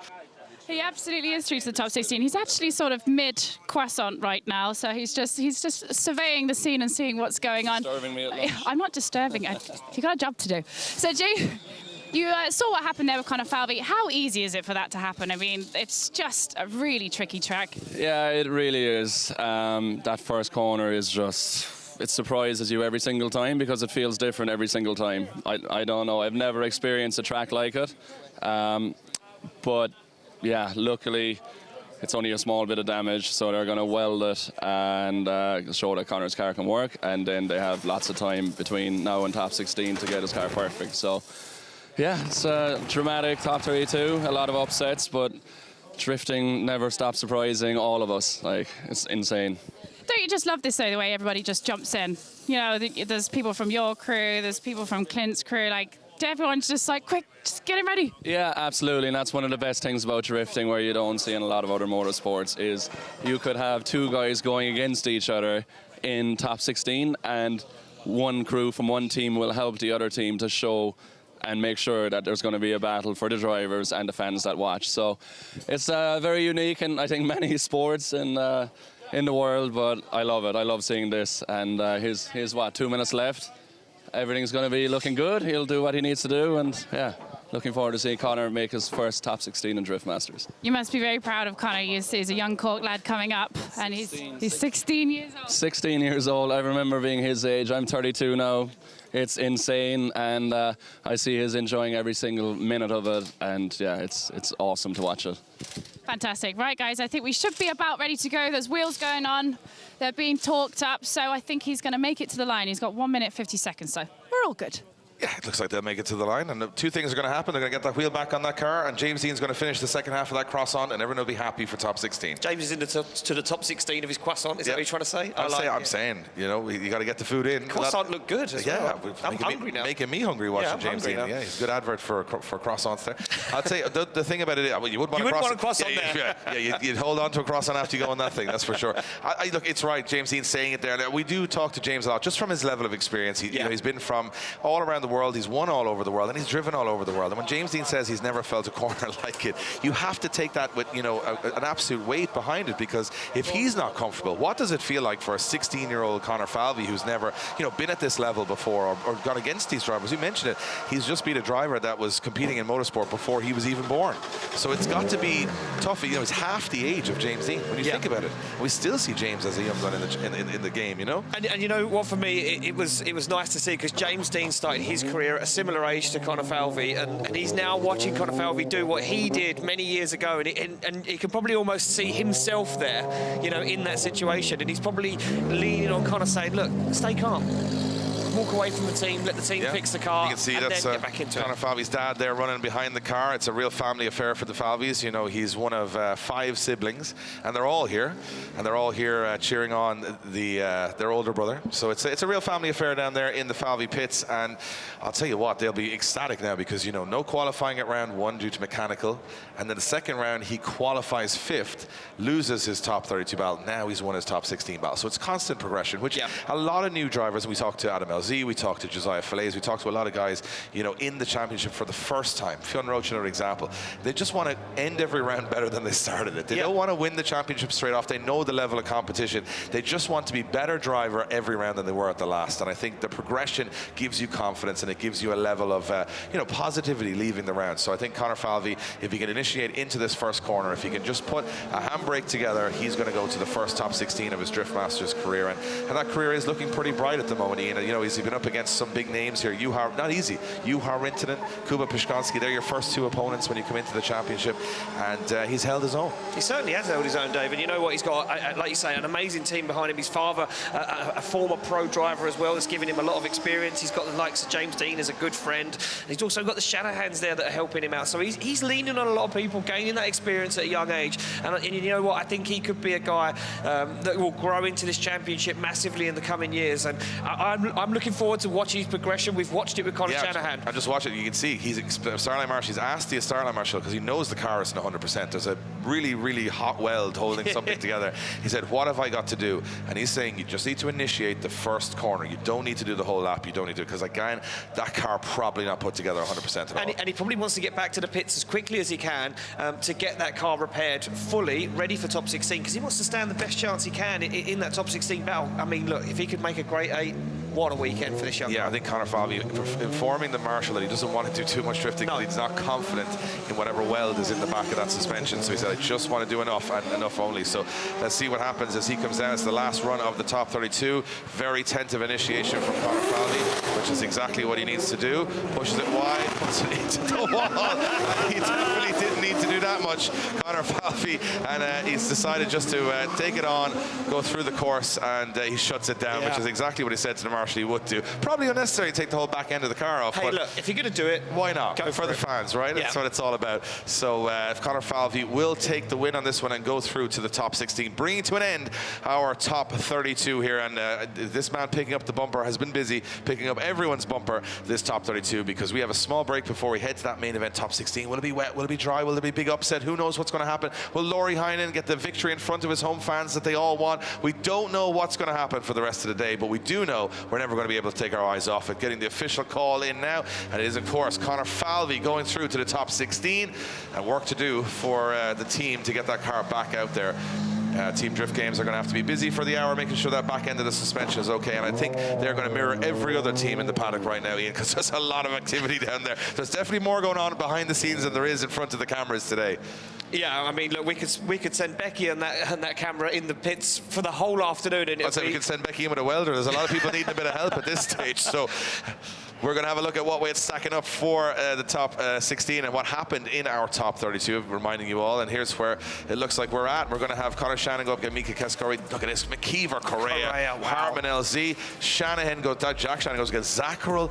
Juha Pöytälaakso against Kevin Pazor. James Deane and Tor Arne Kavia. Laurie Heinen against Jarkko. 2 Finnish drivers again in the top 16. And then Conor Falvey against Benediktas Churba, both who didn't get past the first corner on their battles. And 16 hopefully is a little cleaner, a little bit tidier, and we get a really, really good event, because it's boiling, it's building. It hasn't started easy. I don't think it's going to end easy, but you can't take your eyes off it. Becky, this has been one of the wildest events we've watched so far. What can we expect as we head towards top 16?